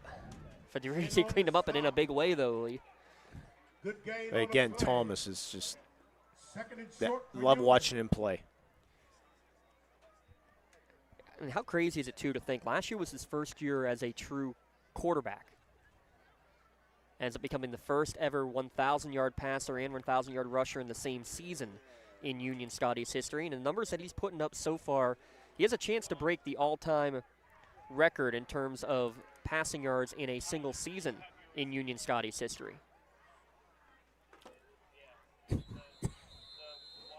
And another Pawnson Insurance timeout taken by Union with 5:11 to go here first half. Tell you what, why don't we step aside for a moment as well here on the Lawrence County Sportsnet, powered by LCAP. Works in Progress Painting wishes a successful and satisfying season to all the Lawrence County sports teams and athletes. Work hard and bring honor to your team, school, and family in how you play. Joe Wright and his family have been providing painting, window cleaning, and other property services for business and homeowners in the Lawrence County area for over 10 years. Their goal on every project is to provide a meaningful service that honors their customer, God, and their family, and to have fun while doing it. Works in Progress is now booking interior painting projects for both residential and commercial projects. Call Joe today at 724-714-4294 to discuss your next project. It'll be second down and 2 coming up at about the 14-yard line. Scotty's already with a 27-0 advantage here in this one. Coming up after the game, we're going to have a tough time coming up with our MVP Insurance MVP of the game. A couple great nominees already here in this one. Get in the game at MVP Insurance with home, auto, term life, or liability insurance and more. Visit MVPINS.com for more information and to receive a free quote. I think the MVP might be those radio-friendly numbers for Union Scotties. And Shenangos aren't too bad either. You mentioned Lucas Stanley. He's now as a lead blocker to the right of Thomas. Throw to the near sideline, caught just shy of the goal line, and Ross keeps him out of the end zone. No Junkie makes another catch and moves the chains. Hold the phone. There is a flag back at the line of scrimmage, and another flag in the middle of the field. We've had very few flags. We've had a sideline warning and a kickoff out of bounds. That's all we've had all game, and now we got 2 on the same play. Ineligible man downfield. We have a developing situation. There's a flag on the front. Thank you, Mr. Townsend. A developing situation it is for an illegal man downfield. Looks like that's going to go against Union. Oh, that's a great. Who's our PA announcer? Oh, I'm blanking on his first name. It's Mr. Townsend is all I've ever known him as. Oh, that is great. A developing situation. And these are the things we don't hear when we're in the booth. We're out in front of the booth here tonight on a gorgeous night in Union Township, Lee. And oh, that is funny. We get stuff like that. I'll tell you what, we might have to start doing that more often. I like. We need to keep that one in mind. Mm-hmm. He does a fine job, though. 2nd and 7, ball at the 19-yard line. They're handed off to Stanley, and he's going to throw from it. Finds a man open near the sticks, makes a catch, does Gettings just shy of the yard to gain. So there's a new wrinkle in there. Put both quarterbacks in there. Yeah, let's put that on film for the next game there. Throw that in there. From the 19 down to about the 12-yard line. So give a gain of 7? That's not right. No. No, that's from the 19 down to the 16-yard line. So a 3-yard pickup. Get that Stanley. abacus out. Don Rebel, I'm sure, is tuning in. Again, Stanley to the right of Thomas on 3rd and short. Call it 3rd and 3. Braylon pumps again. Now fires towards the pylon. Caught. Dane Jonke's second touchdown reception of the game.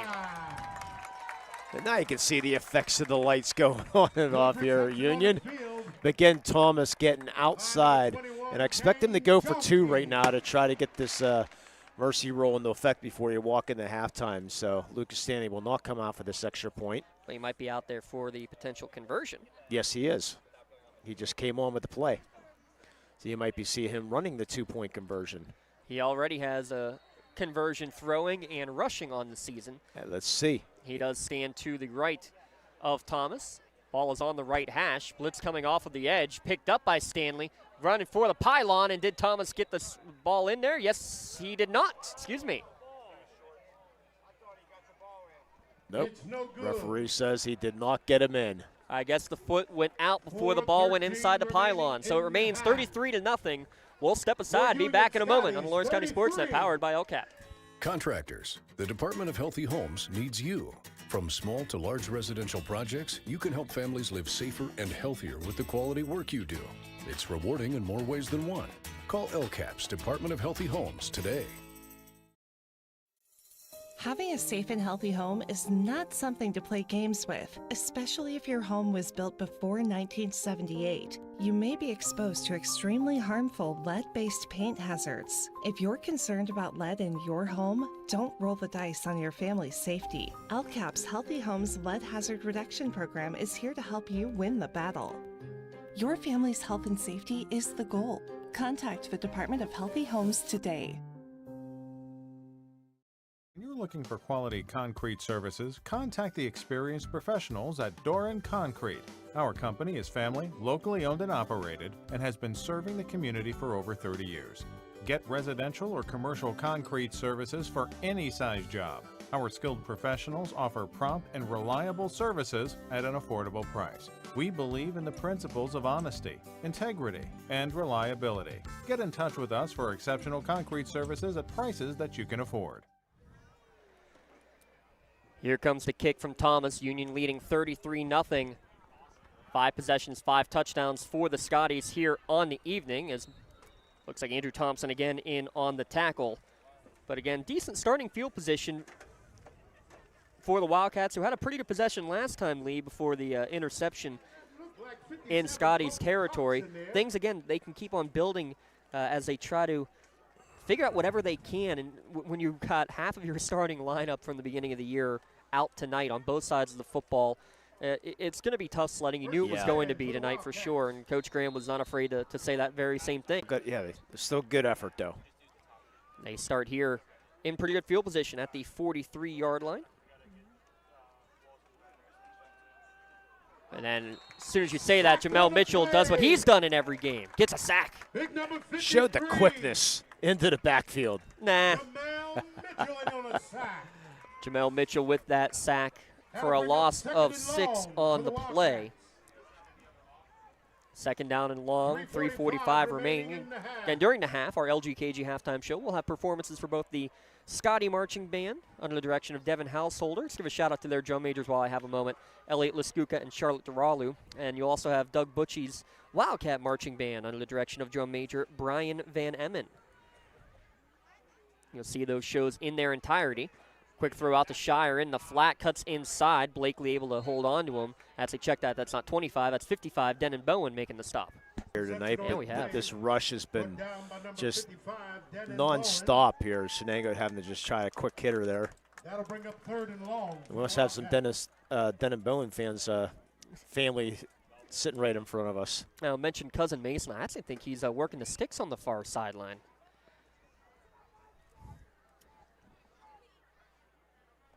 Third down and long. Call it 3rd and 13. Look out. Stanley coming off the edge. Throw over the middle, and that's just going to be thrown away basically over the top. As again, Myers felt the pressure coming. Oh, you have to get rid of it when you're pressured like that. He want to hold on to it for at least 2 more seconds, but if you do that, you're going to get a sack. So he had to unleash. The back alley brawl. If you haven't seen, check out our Twitter page. The shirts that are being created here at Union by the Union Tech team. I got one. Are pretty cool. Again, the 89th meeting between the Wildcats and the Scotties all time, dating back to 1929. Pretty incredible. As this one's booted away. Best punt of the night from Johnston, and a fair catch signaled for by Gunn at the 25-yard line. It's a 36-yard kick, no return. Tonight's broadcast brought to you in part by the Union Volunteer Fire Department. They wanted to give a shout out for their pasta dinner coming up, the Calves and Ravs pasta dinner at the Fire Hall on Sunday, October 1st from noon to 4 p.m. And yes, takeouts are available. For tickets, anybody in the school? Ask Chad. You know who Chad is. Or you can stop by the Fire Hall and get anything that you need. And when is that again? That is on Sunday, October the 1st. Okay, well, just this Sunday. What does Calves and Ravs stand for, though? I'm assuming raviolis and cavatini? Cavatelli, yes. Cavatelli? You got it. Okay. Remember, after this play, I'll mention something here real quick. Worst field position to start a drive for the Scotties. Throw over the middle, a little behind Blakely, but good adjustment to make the catch in traffic, too. And they're going to go hurry-up offense. You remember this Sunday, the benefit dinner for Mason Martin, the injured Carson City player. Expect a long delay because they're expecting over 1,000 people. Oh, my goodness. They have over 200 food baskets or gift baskets already. So go hungry and get ready to donate for a great cause. Thomas now directing traffic, and he's just going to slide down after a short gain. Does get out of bounds to stop the clock after a gain of about 3. Yeah, everything is donated already. All the chicken, all the food, all the water, sodas, you name it. Police are donating all their time for the direct all the traffic, and so it's going to be for a great cause. And he's making a little bit of progress. So just keep prayers going for Mason Martin. And, yeah, it was just insane when you had, 4 or 5 across the state within a 1-week period of all that. I think part of it ends up being down the road a little extra precautionary. Yeah. But I'd rather err on the side of caution with any of those, as Thomas, without a doubt, getting chased from behind, somehow makes something out of nothing yet again. Looked like he had a chance for a moment at Jonky, but that was closed off that avenue pretty quickly. He will get a 6-yard gain and get out of bounds again. And get the first down, another Castle conversion. Yeah, Mark Engel. Is it Mark Engel? I believe it is. Max Engel, yeah. So, unfortunately, Jersey Shore canceling their football game this week just because he's Max Engel not doing the best right now. So the football team deciding to take a week off, which you can perfectly understand. Yeah. So prayers for him, too. Yeah, the number 4 out there at Jersey Shore. I always thought that was – never heard of Jersey Shore until a couple years ago. I'll tell you what, I saw a lot of orange shirts being worn on a blue and white day at Union today. It's good to see. There was nothing officially announced or anything, but to see that kind of support is impressive. How about this? No support needed. An avenue. You can drive a Mack truck through it, and that's more than enough room for a 48-yard touchdown. Lights out goes Braylon Thomas. Yeah, somebody, Colton Fedrizzi was going after him, but I did not see who got the block of Fedrizzi, and that allowed Thomas to get to the outside. And great touchdown run there by Thomas. And the mercy rule will go into effect if this score holds up, and Lucas Stanley will come in for the extra point. There's another 100-yard passing, 100-yard rushing performance.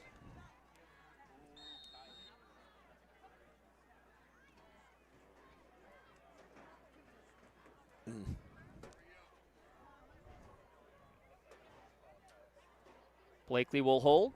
Stanley's kick is up, and it is good. Makes it 40-0. Union leading over Shenango. Back in a moment. The Lawrence County Sportsnet, powered by LCAP. For 20 years, Melee Chiropractic has treated athletes of all ages to help them get safely back to the top of their game. Melee Chiropractic has 3 full-time doctors in their office, and all 3 are former area athletes who have had to battle injuries throughout their careers. They want to help you get safely back on your feet. But more importantly, help stop the injuries before they happen. Prehab before you rehab. Attention all high school student athletes. During your sports season, a $30 visit to the Melee Chiropractic office includes an adjustment and/or all therapy is necessary. From the athletes of tomorrow to the weekend warriors and everything in between. Let Melee Chiropractic keep you in the game.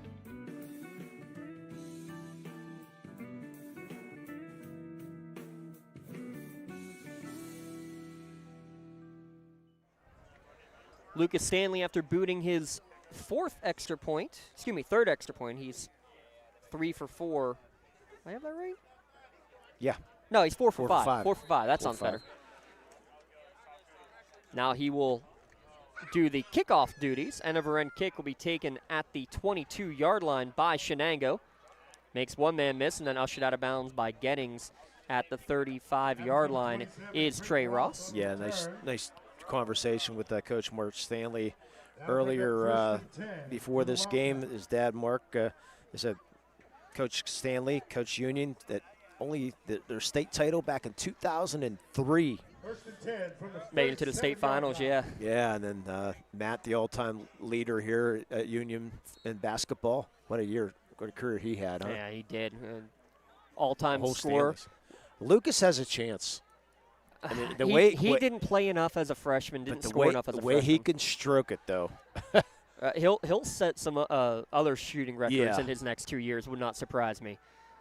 Handoff up the middle, the first carry for the freshman Dom Dando, and that's not going to get very much as Johnny Million was able to hit him immediately for no gain. Yeah, Lucas Stanley's got a chance to be really special at Union. Yeah, he was actually the leading scorer for the Scotties throughout the whole postseason. How about that? Yeah. Coming off the bench. kind of a. He's got one of the sweetest strokes you'll see.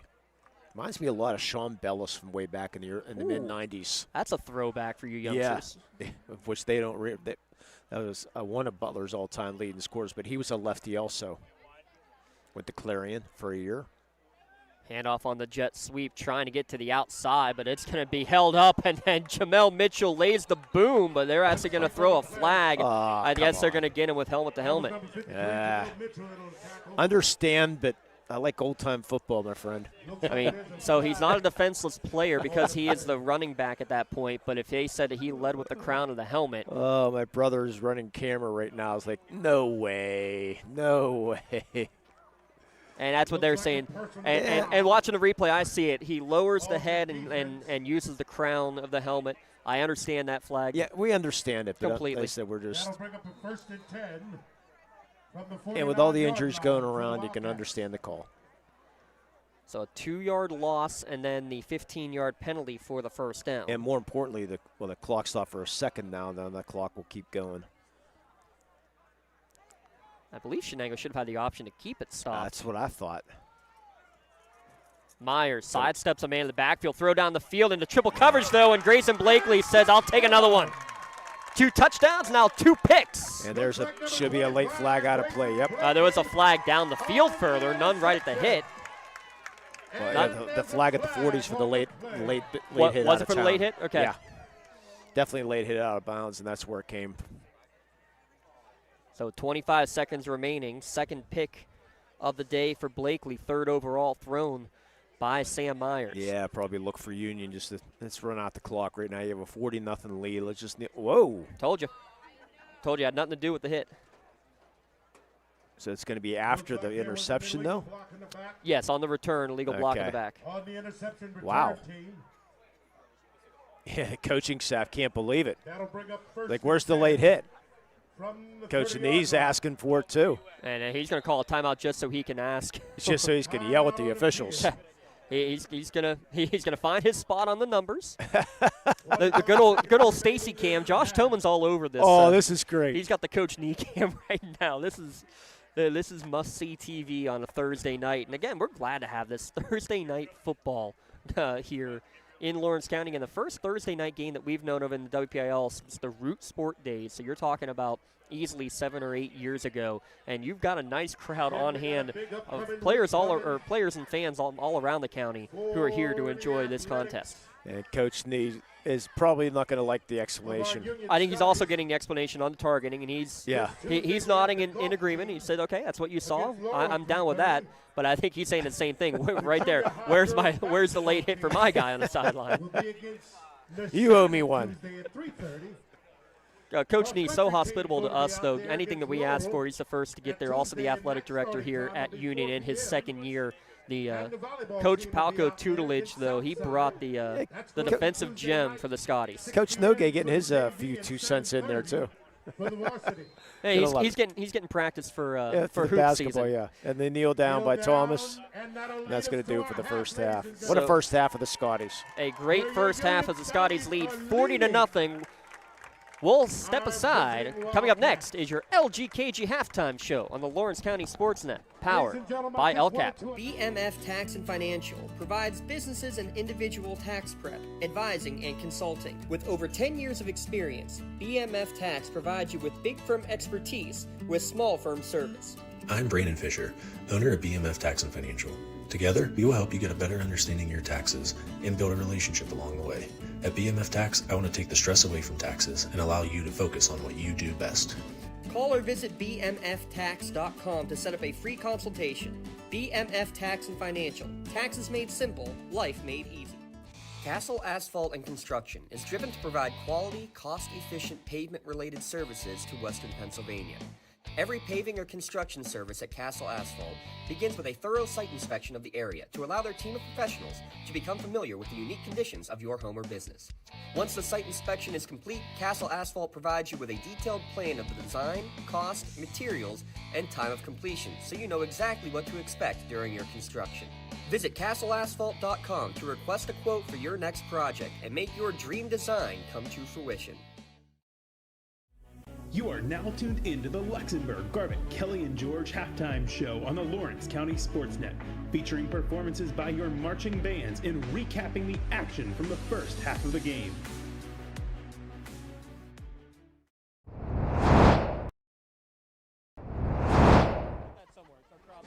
Are you need it for sound?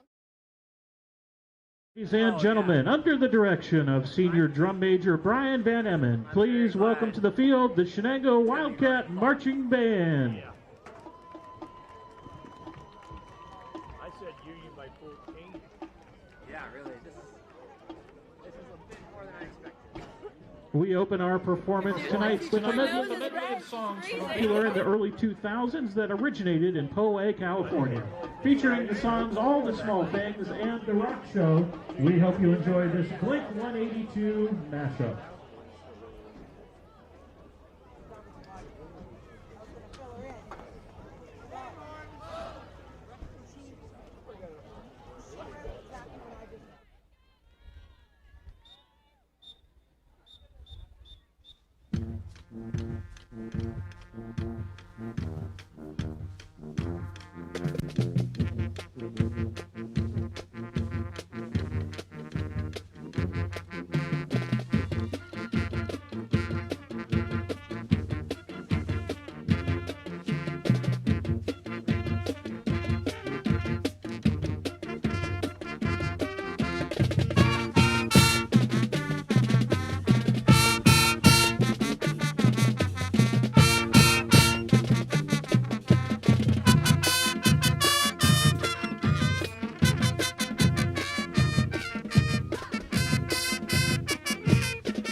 It charted in many countries due to the garage rock movement of the 2000s.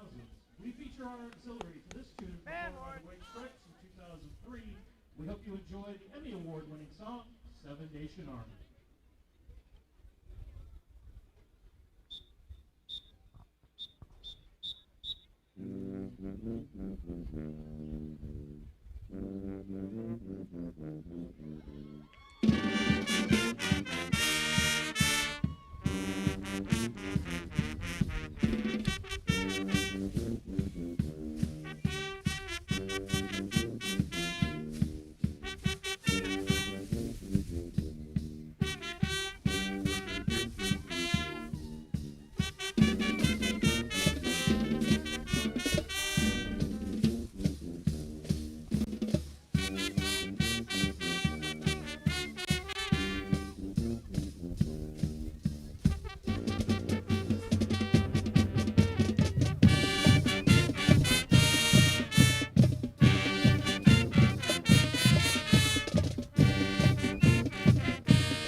our show with one of the first songs by The Killers after they formed in 2001. It peaked at number 10 in both the U.S. and the United Kingdom, and it's their most well-known song. Here is Mr. Brightside. Bad horn.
The Shenango Wildcat Marching Band is under the direction of Mr. Doug Woodley. Assistant directors are Mr. Cody Doors and Mr. Ken Stewart. And direct advisors are Mrs. Shenango Eunice and Ms. Olivia Hope. Guest advisor is Mrs. Kelly Project. Assistant by Mrs. Leslie Ross and Ms.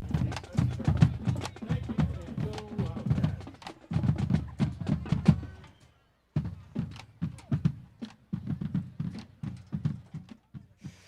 That was the Shenango Wildcat Marching Band under the direction of Mr. Doug Butchie. Again, shout out to their drum major, Brian Van Emmen. Gave me a little Blink 182 medley to go along with Mr. Brightside and my own worst enemy. Turnovers, a little bit of the own worst enemy of Shenango in that first half. 3 turnovers from the interception. Union with 6 touchdowns in the first half for the Scotties. 4 in the air, 2 on the ground for Braylon Thomas. Now coming up will be the Union Scotties Marching Band under the direction of Devin Householder. Scotty Girl captains are Caitlin Schuler and Alexis Kosciuszko. Elizabeth Gidden is the majorette captain. For drum majors, Elliot Lasuka and Charlotte Duralu. They're going to give you some colors, and we're going to turn it over to the PA announcer, which is Distinguished Young Women of the state of Pennsylvania, Allie Ross.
drum major, Elliot Lasuka.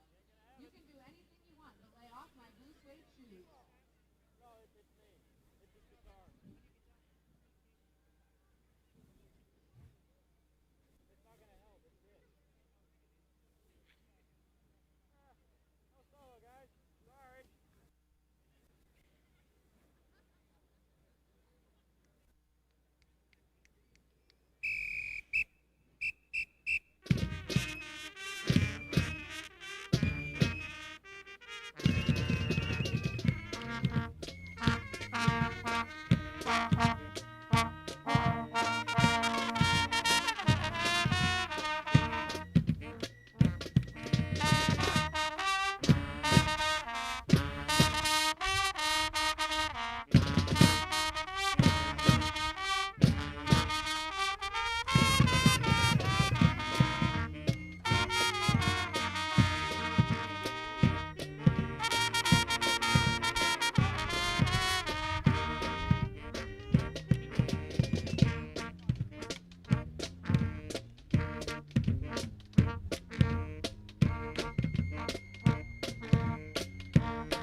Halftime Show, presented by the law firm of Luxembourg, Garbett, Kelly & George, serving the Newcastle area for 90 years. Be sure to stay tuned to the Lawrence County Sportsnet for third quarter action coming up after this message from our sponsors. I think the key to any attorney-client relationship is trust. My father told me a long time ago, the definition of personal integrity, it's really simple. Do what you say you're going to do. At LGKG, we've been doing that for over 80 years. Right now, someone very special needs your help. This is Jack Lynn, CEO of City Rescue Mission. No one is beyond God's love and care. One person's life can affect another. Though you may never meet this person, you can make a difference in his or her life. Hurting men and women in our community desperately need food, shelter, and physical and spiritual care. Some are struggling with abuse and addiction. They feel alone, unloved, and forgotten. Individual, caring people provide their hope. You can help change the lives of men, women, and children. Visit cityrescuemission.org and help us today.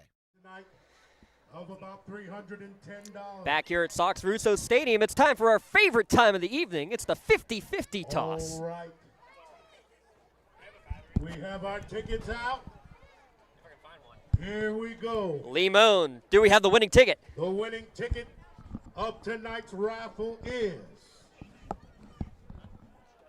885 458. Chauncey toss. Again. Chauncey toss, ladies and gentlemen, through the window. Another Chauncey donation. The tradition, Limon, continues. As always, 40-0, our halftime score, and probably about, what, 85-0 in terms of your 50-50 donations? We've never won. You have never won. We have never won. Remember, the PA announcer used to be here for 50 years, James, here at Union High School.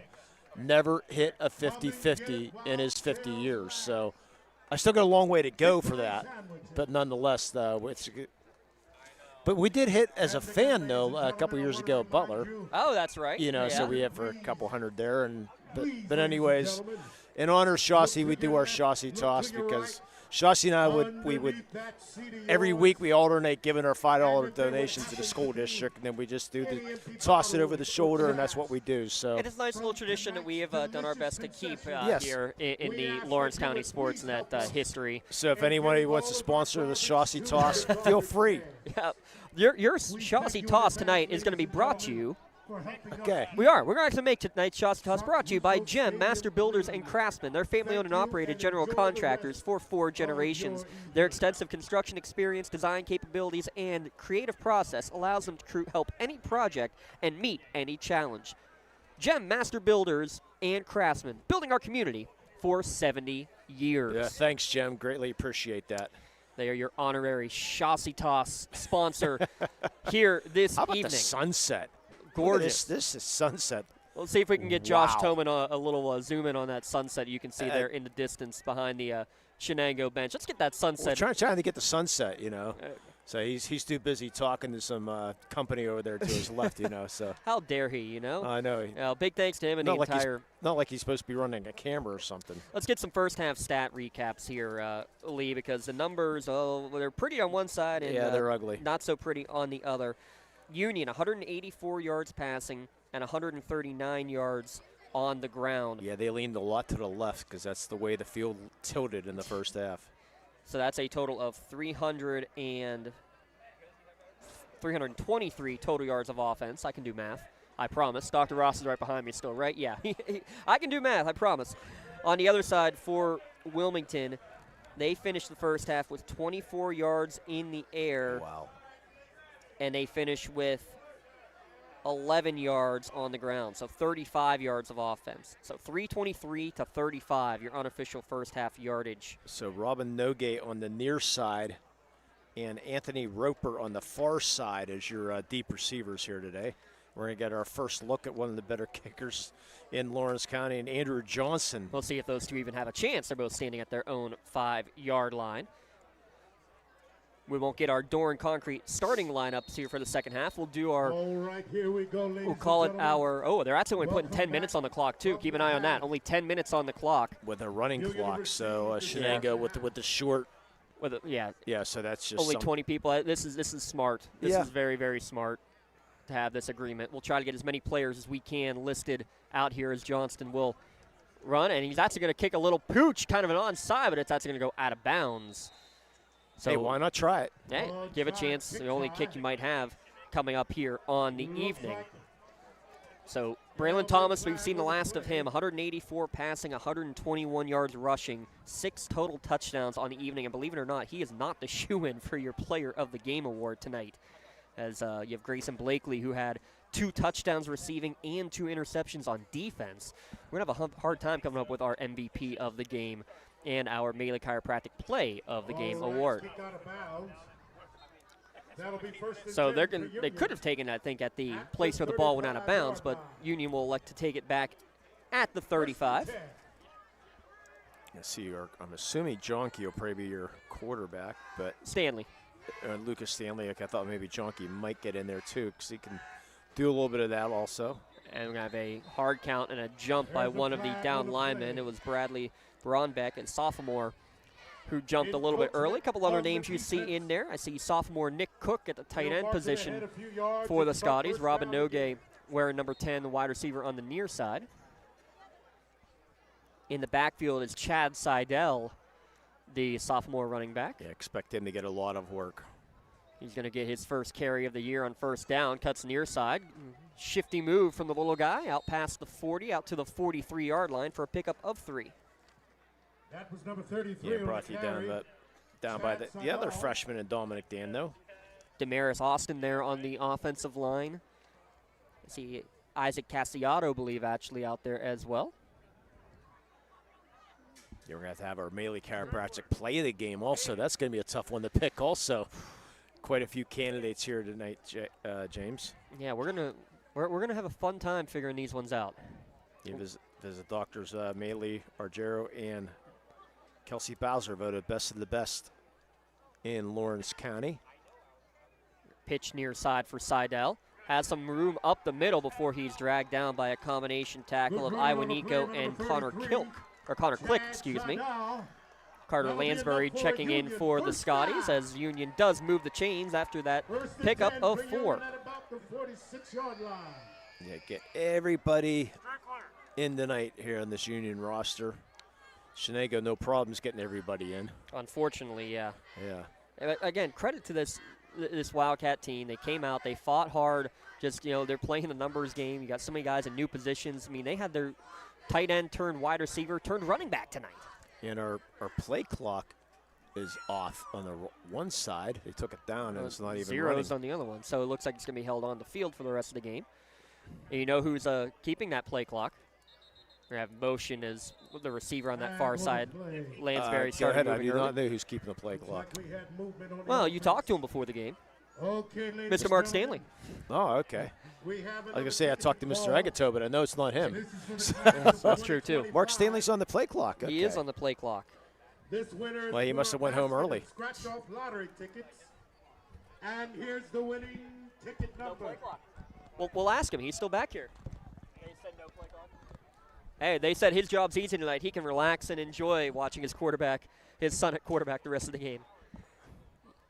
His job is done. They only put 10 minutes on the clock here for this second half running clock. Pitch to Seidel and able to fall back forward, get to the line of scrimmage. Maybe even a gain of 1 on first down. Second down and 14 coming, 5:50 remaining here in this game. Give another shout out to our friends at Doran Concrete. Make sure you visit them online, doranconcrete.com.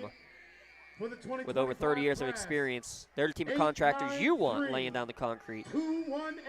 Don't let anyone lay the foundation for your home or business. Let Doran Concrete get the job done. Stanley will go under center. Side out got hammered. I thought that should be second down and 14. But I guess that was third down and 14. I missed one in there. Yeah, Iwaniko with the doing the hammering. Yeah. Loss of a couple. That was number 55 on the stick. They have it as fourth down. I think it should only be third down here, Lee, but they got fourth down everywhere. Should be third down, but they're saying it's fourth. The scoreboard has fourth? Yeah, that's what the sticks have. The sticks have fourth? The false start on first down, they counted that down is what they ended up doing. So Stanley they looks. shouldn't have. Yeah, so it looks like Stanley's going to go back to punt on this. What is officially a 4th down. Which they're not going to care right now with the trying to get everybody home safe right now. This will be the first possession that, well, other than the ending the half, first time that Union has not put 6 points on the board during a possession. Back deep to receive was Michael Kessler, and it's going to be a downed punt at the 30-yard line.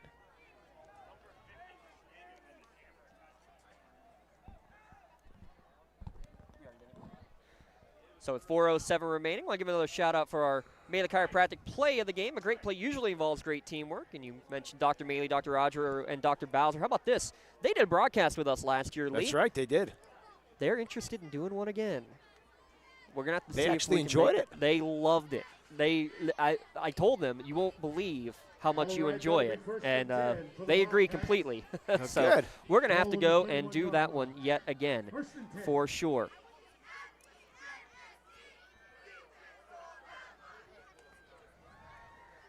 We'll see who we have in there for the Wildcat offense. Their first possession of the second half. Zone read and a keeper by the quarterback. Big hole on the far side and getting knocked out of bounds near midfield. I believe that was Nico DeSalvo, the freshman. Yeah, very much that was.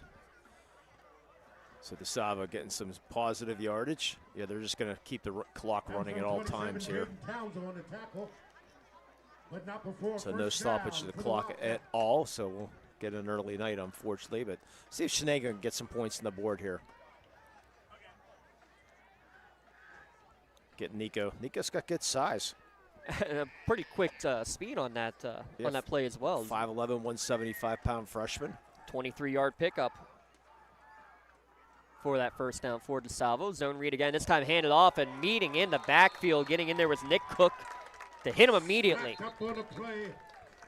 Number 23, Nick Cook. Yeah, the sophomore. In on the tackle. Coming through quickly. There was a loss on that play. That'll bring up second down for the Wildcats at the 50-yard line. The Salvo will get the play called in here. Boy, we go from sweating in the game early to getting very cold right now.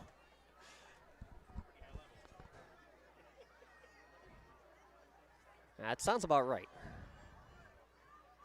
They're going to move the running back, Dom Dano, to the other side after that loss of 4.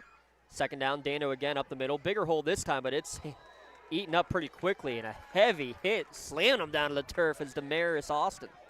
That was number 54, the sophomore. Demarius Austin on the tackle. Hey, you can see, I love seeing the first team offense, the first teamers here for Union on the sideline. You notice that too, James? Yeah, absolutely. On just the fans in general. And here's the thing too: it's 1A football. How many of these do you even get a JV game to be played when you have 1A football? Yeah, sometimes you don't. Even if you do have them scheduled, like for example, if you're in Shenango's basket, you're not scheduling any JV games right now because you can't afford to. Throw over the middle, nice catch and made right at the sticks. Good pass and catch as Rocco Rossi will get that first down completion. Yeah, nice route there by Rossi, the freshman, getting in, getting some varsity time. Makes the nice catch with a minute to go here, third quarter. It's an 18-yard pickup. Yeah, Rossi not a big ball player. Only listed at 115 pounds.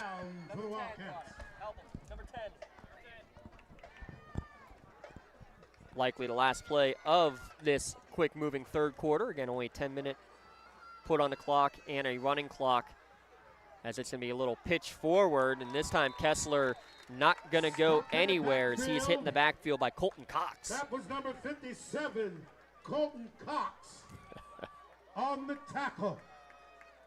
I love our PA announcer here. Getting into it. He does get into it, and that is going to be, it looks like, the last play of the third quarter. Lee, we're going to keep it right here for a little special presentation during the intermission.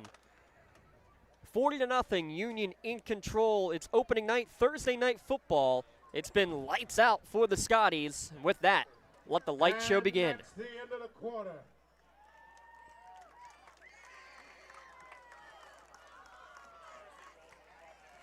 Your Union Scotties are in the lead over the visiting Wildcats. 1 to go, ladies and gentlemen. 1 to go. And here we go, ladies and gentlemen. Pull out your cell phones if you got them. Let's light this stadium up wherever you are. Pull out your cell phones and light the stadium up.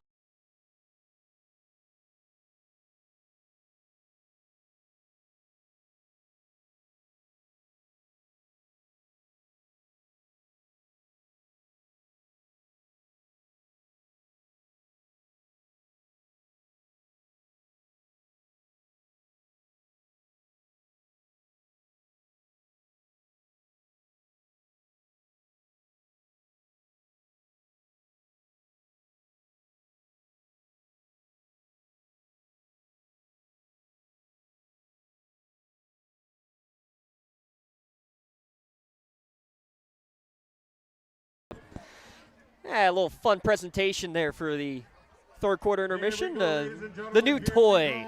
And they're using it well, aren't they? Oh, we're having a lot of fun. One of the few, you don't see that anywhere else, do you? Usually when you turn the lights off, you have to wait 5 minutes or 10.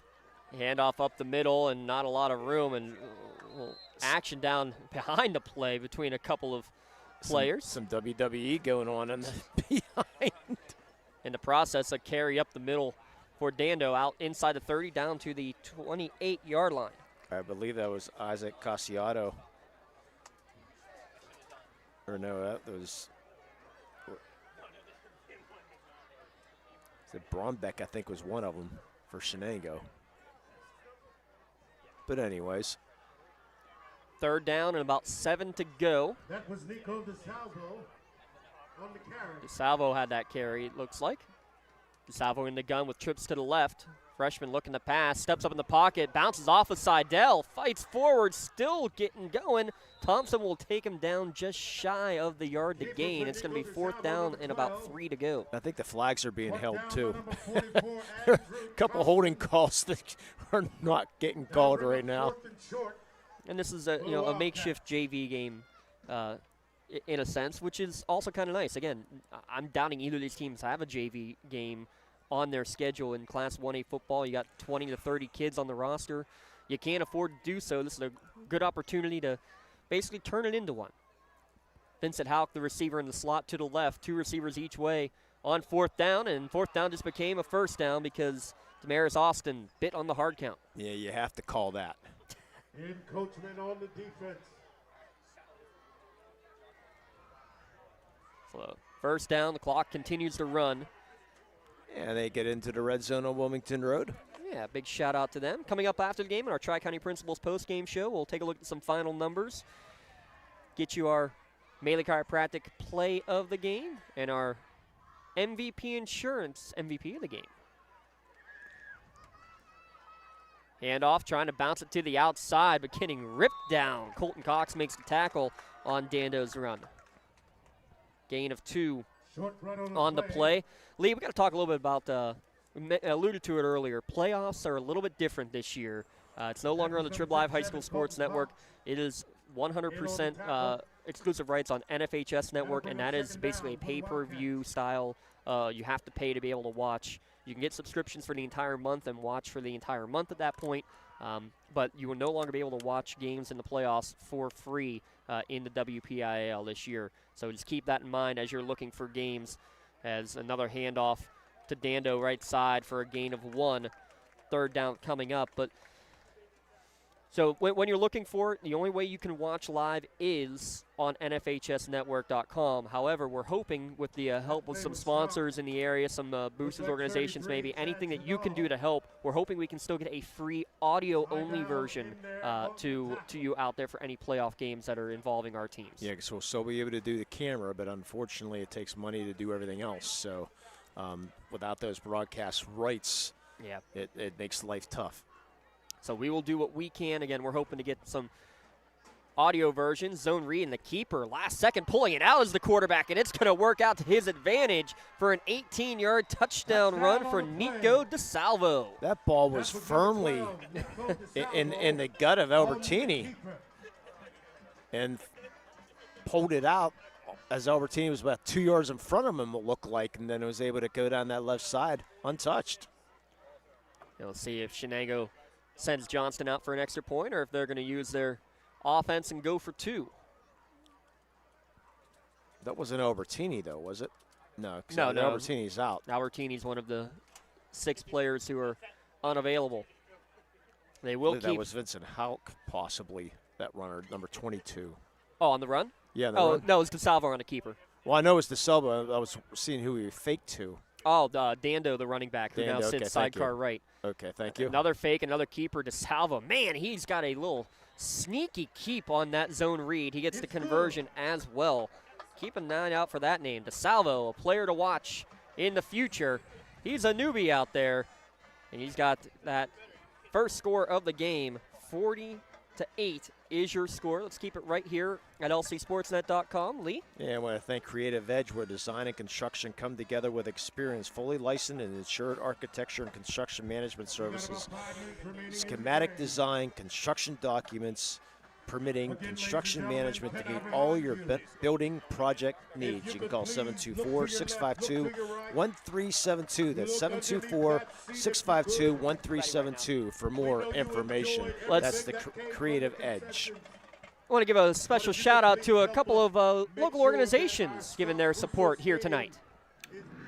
Here at Shenango, the teachers and staff love their Wildcats. In the classroom or wearing the blue and gold, we have their back, and we wish the Cats the best this season. This video is brought to you by the Shenango Area Education Association. Hey Scotty fans, it's Mrs. Ryan and Miss Felina here on behalf of the Union Area Education Association. And we want to wish all of our Scotties good luck this season. Go Scotties! Special shout out there to the Union Area Education Association and the Shenango Education Association. Very gracious supporters of their individual schools on the year, as that kick return taken by Anthony Roper out to the 25-yard line. 3:50 on a winding fourth quarter clock. Yeah, I was just looking back to see how our keys to the game worked out tonight, our works in progress keys to the game. Unfortunately, Union's done a nice job, though, James, of hanging on the ball. They do not have turnovers, and in that aspect, but for Shenango, they did not get anything going, unfortunately. Yeah, you knew it was going to be tough sledding, again, when you have 6 different starters who play both ways, who are out of the contest tonight. You knew it was going to be tough for Coach Graham. You knew that they were going to have a couple of tricks up their sleeve. They did. They brought out a couple different formations, just, like you said, overmatched. Yeah, overmatched against. I mean, Union's a healthy team right now, and they're your defending, state runner-ups in Class 1A. Stanley's going to go under center. See if it'll be another carry for Seidel. It is. He loses his foot and got back to his feet, and they're going to say his knee hit right as he received the pitch. Sure looked like it did. Yeah, sure looked like it did. So that's going to be a big loss for Chad Seidel. 5 carries now for 1 yard, and an injured player. And it's Seidel who kind of spun the tires as he went and got that pitch and then got back up. And you just hope that he is okay. While Trish tends to him. While Trish tends to Chad Seidel, we're going to step aside for a commercial break. Back in a moment. lcsportsnet.com. Looking for a unique way to expand your business? Advertise on the Lawrence County Sportsnet and be seen by thousands of viewers in the area and around the country on over 100 broadcasts each year. Visit lcsportsnet.com and click Advertise with LCSN. When it comes to shopping for insurance, there are thousands of options out there. MVP Insurance proactively shops and compares your policies to find the best coverage and rate. Josh Madure and David Verratti want to provide you with the level of personalized service that you know that you are the MVP of their agency. They simplify insurance so you can live stress-free. Visit one of the locations in Zeno-Leopold or in New Springfield, Ohio. Call MVP for the win. Proud sponsor of the MVP of the game on the Lawrence County Sportsnet. Chad Seidel got carried off the field by a couple of the senior linemen. Literally carried off the field. Yeah, that did not look good. Hopefully it's just a little sprain there. So now a new player in the backfield. getting the carry. That's number 27. That's Jaden Townsell on the carry. Yeah, by the way, Mr. Yearge says hello. I said, good to see you, Mr. Yearge. He said, do you need me upstairs? I said, no, probably not. He says, good, because I don't want to walk up. So Jaden Townsell getting a 4-yard pickup for his first carry of the season. Third down coming up, 3rd down and 10. But you can also tell, though, with Chad Seidel going out, those two carried him off the field, but there were about 5 others who were sprinting on the field to also carry him out. It tells you about what they feel about that young man. Yeah, and they're still around him, making sure. Yeah, he's in some big-time pain. Fan favorite, player favorite. And a good teammate is Seidel as Townsell gets the pitch to the outside, makes a couple of men miss, and gets out to about the 30-yard line before he's wrapped up going out of bounds. 5-yard carry for Jaden Townsell. So maybe one last play here. Union will go to 1-0, and they are the first team, well, other than Class 6A, but they are the first team with a conference victory in the WPIAL. Yeah, that's right. Nice Thursday night football here. It is. You know what? I like it, Lee. So do I. I'd love to see. I mean, Shenango's had the Saturday football tradition off I missed and on. that. You love it. Everybody would go out on Saturday night and watch the game. Why can't you do the same thing for Thursday night football? And I'll tell you a story after this play before we wrap it up. The fact of what Thursday night football could have been, as Townsell just runs into a wall of white jerseys, and that'll be a tackle for a loss. And Union will lose possession, turnover on downs for Shenango. But a couple years ago, Union was in danger of even having a football program. There was talk about, do they do the 8-man football? If they do, they'd play on Thursdays. And you'd have a lot of fans still come out because it's something different, something new. Guess what? Something different and new on Thursday night football tonight, but nothing new in terms of the result. The Union Scotties 1-0 in conference play, the 40-8 victory over the Shenango Wildcats. We'll step aside, pay some bills, come back. Our post-game show and awards to be handed out on the Lawrence County Sportsnet, powered by LCAP. Just like going to the doctor, our homes need a checkup too. If your home is not properly weatherized, you could be at risk for symptoms that cause unhealthy ailments and higher utility bills. The Weatherization Assistance Program is the key to reducing utility costs and increasing comfort in your home. Services include an in-home energy audit to inspect your furnace and hot water tank, check for air sealing around windows and doors, and ensure adequate insulation and ventilation. Learn more at lcap.org or call the Department of Healthy Homes to get your checkup today. After 2 shoulder surgeries, my doctor wanted me to go to his physical therapy, which was out of town, and I chose Washington Center Physical Therapy. The availability is absolutely amazing. When we call to get an athlete in, we get them in the exact same day. I see many patients preoperatively for orthopedic surgeries. Those patients who use Washington Center have the best outcomes. The bottom line is Washington Center Physical Therapy is your best choice for physical therapy. Call us at Washington Center Physical Therapy, serving the community for over 20 years. When the high school season heats up, make sure you have the best gear to support your school. Head to the Red Zone on Wilmington Road in the Shenango for all your county sporting apparel needs. From sporting goods to custom apparel to embroidery and more, the Red Zone has it all. Quality gear for all 8 schools in the County of Champions.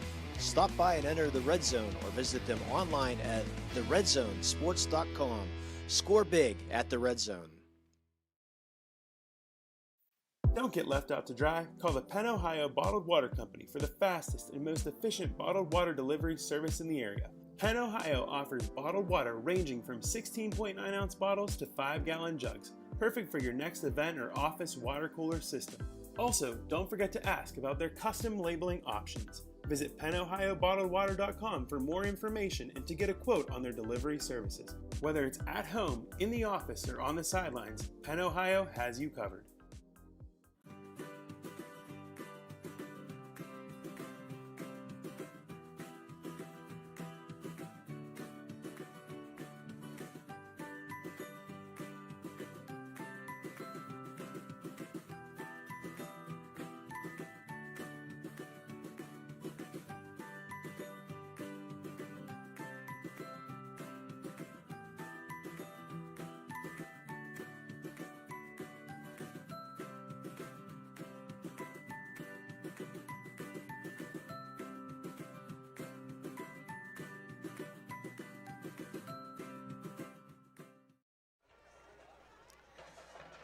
Union Scotty's marching band wrapping up what was a fantastic evening for Scotty faithful, outgaining Shenango in the first half, 323 to 35, en route to their 40-8 victory. As we start our Tri-County Principals post-game show, Lee Moan, too much Braylon Thomas against not enough white jerseys. Again, only 20 dressed tonight for Shenango, and unfortunately it showed.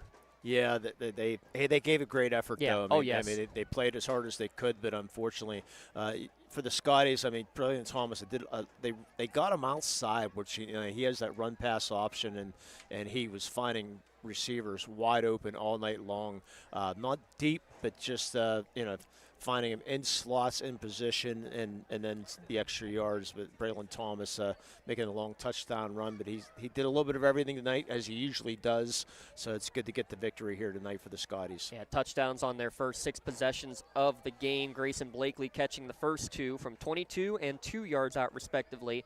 Then Braylon Thomas, a 1-yard keeper on a quarterback sneak, made it 20-0 after the first quarter. Dane Jonkey then got into the fold. He got 2 touchdowns, one from 19 and one from 16 yards out. Made it 33-0 with 4 minutes remaining in the first half. Union would get one more turnover and one more time down the field. It actually didn't take far down the field because Braylon Thomas took one on the left edge for a 48-yard touchdown. Keep that play in mind here in a moment. It was 40-0 at the halftime break. 10-minute clocks in the second half, all running clock. Clock didn't stop for turnovers, change of possessions, or anything in the second half. And how about Nico DeSalvo? Played really well. He did. And he ends up getting a short time. Yeah, the 18-yard touchdown run in the fourth quarter to get Shenango on the board. He got the conversion as well. 40-8 is your final score. Just real quick, talk about the significance of getting those young guys out there on the field for both teams, but for Shenango especially to see them get, when you don't have JV games, to be able to get a touchdown, too, at a varsity game. Yeah, it's great for down the road. It's going to be down the road in the playoff experience for sure. It might need them. You never know when you're going to need them, so getting that varsity experience is going to be very important for later on in the season. Couple stats. Braylon Thomas finishes 13 of 18 for 184 yards and 4 touchdowns on the evening. He also has 15 carries for $121 and a pair of running touchdowns on the day. Leading receiver is Dane Jonkey, 3 catches for 44 yards and a pair of touchdowns. And Grayson Blakely with 4 catches for 30 yards and a pair of touchdowns. But he also had 2 defensive interceptions. Lee Moan, that's why he is your MVP of the game. MVP Insurance proud to present the MVP of the game award to Grayson Blakely of the Union Scotties. MVP Insurance and the Lawrence County Sportsnet. They're proud to honor Grayson as tonight's MVP of the game. He will receive a customized T-shirt courtesy of the Red Zone in recognition of being named tonight's MVP of the game. To view the full list of this year's game MVPs, go online, lcsportsnet.com, click on the MVP of the game. Congratulations to Grayson Blakely for being named tonight's MVP of the game. MVP Insurance. Call MVP for the win. As for your Maley Chiropractic play of the game, I mean, you could have gone with any one of those 4 plays we just mentioned for Blakely. Both touchdowns for Dane Jonkey I thought were pretty impressive as well. But it was the Mack truck of a hole that was built on that long touchdown run. That is why we're going to go with the Maley Chiropractic play of the game for Braylon Thomas's 48-yard touchdown run. Maley Chiropractic proud to honor Braylon Thomas of Union for tonight's play of the game. He also received his customized T-shirt courtesy of the Red Zone and read of tonight's play of the game. And you can view all of your Maley Chiropractic plays of the game, the full list of the season's top plays, by going to lcsportsnet.com. Click on Play of the Game.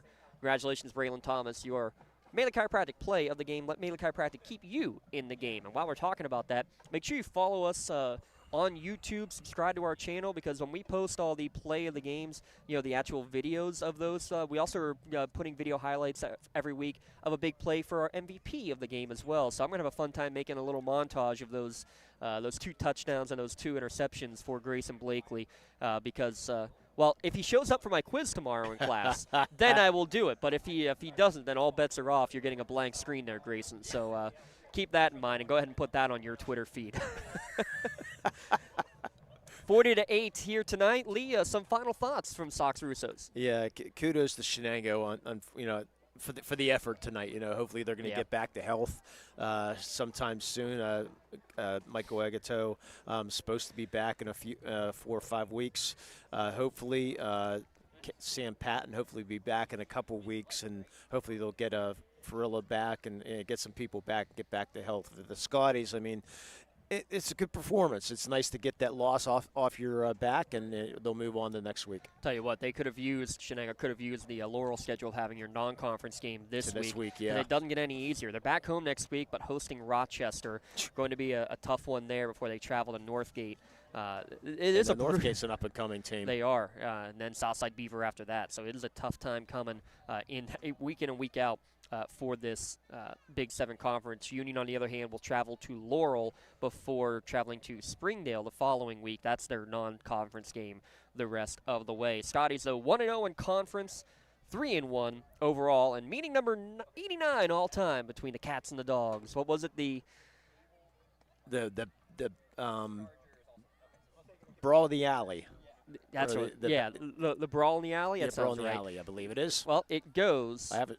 My shirt's in the car, so I think it's a Brawl in the Alley. I got Brawl it in the back alley or something in that line. Back alley brawl. The there back you go. alley brawl. I had the words just mixed up. Well, Union not mixed up tonight. They got the offense rolling. The band is going to play us out. Your final score: Union 40 and Shenango 8. Thanks again to the entire crew. Real quick, we're going to let the band go by. Aaron Vigiano, Dom Summers, Jacob Walzer, Jay Moan, my broadcast colleague Lee Moan. I'm James Dotson saying so long and stay tuned. 2 more games coming tomorrow on the Lawrence County Sportsnet, powered by LCAP.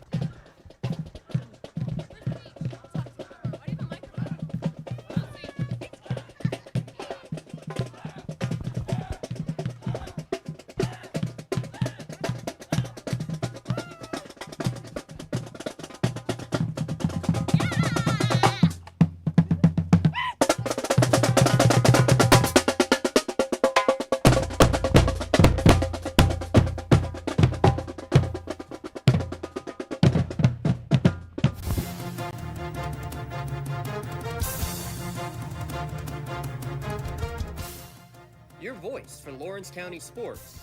The gold ball headed home to Newcastle.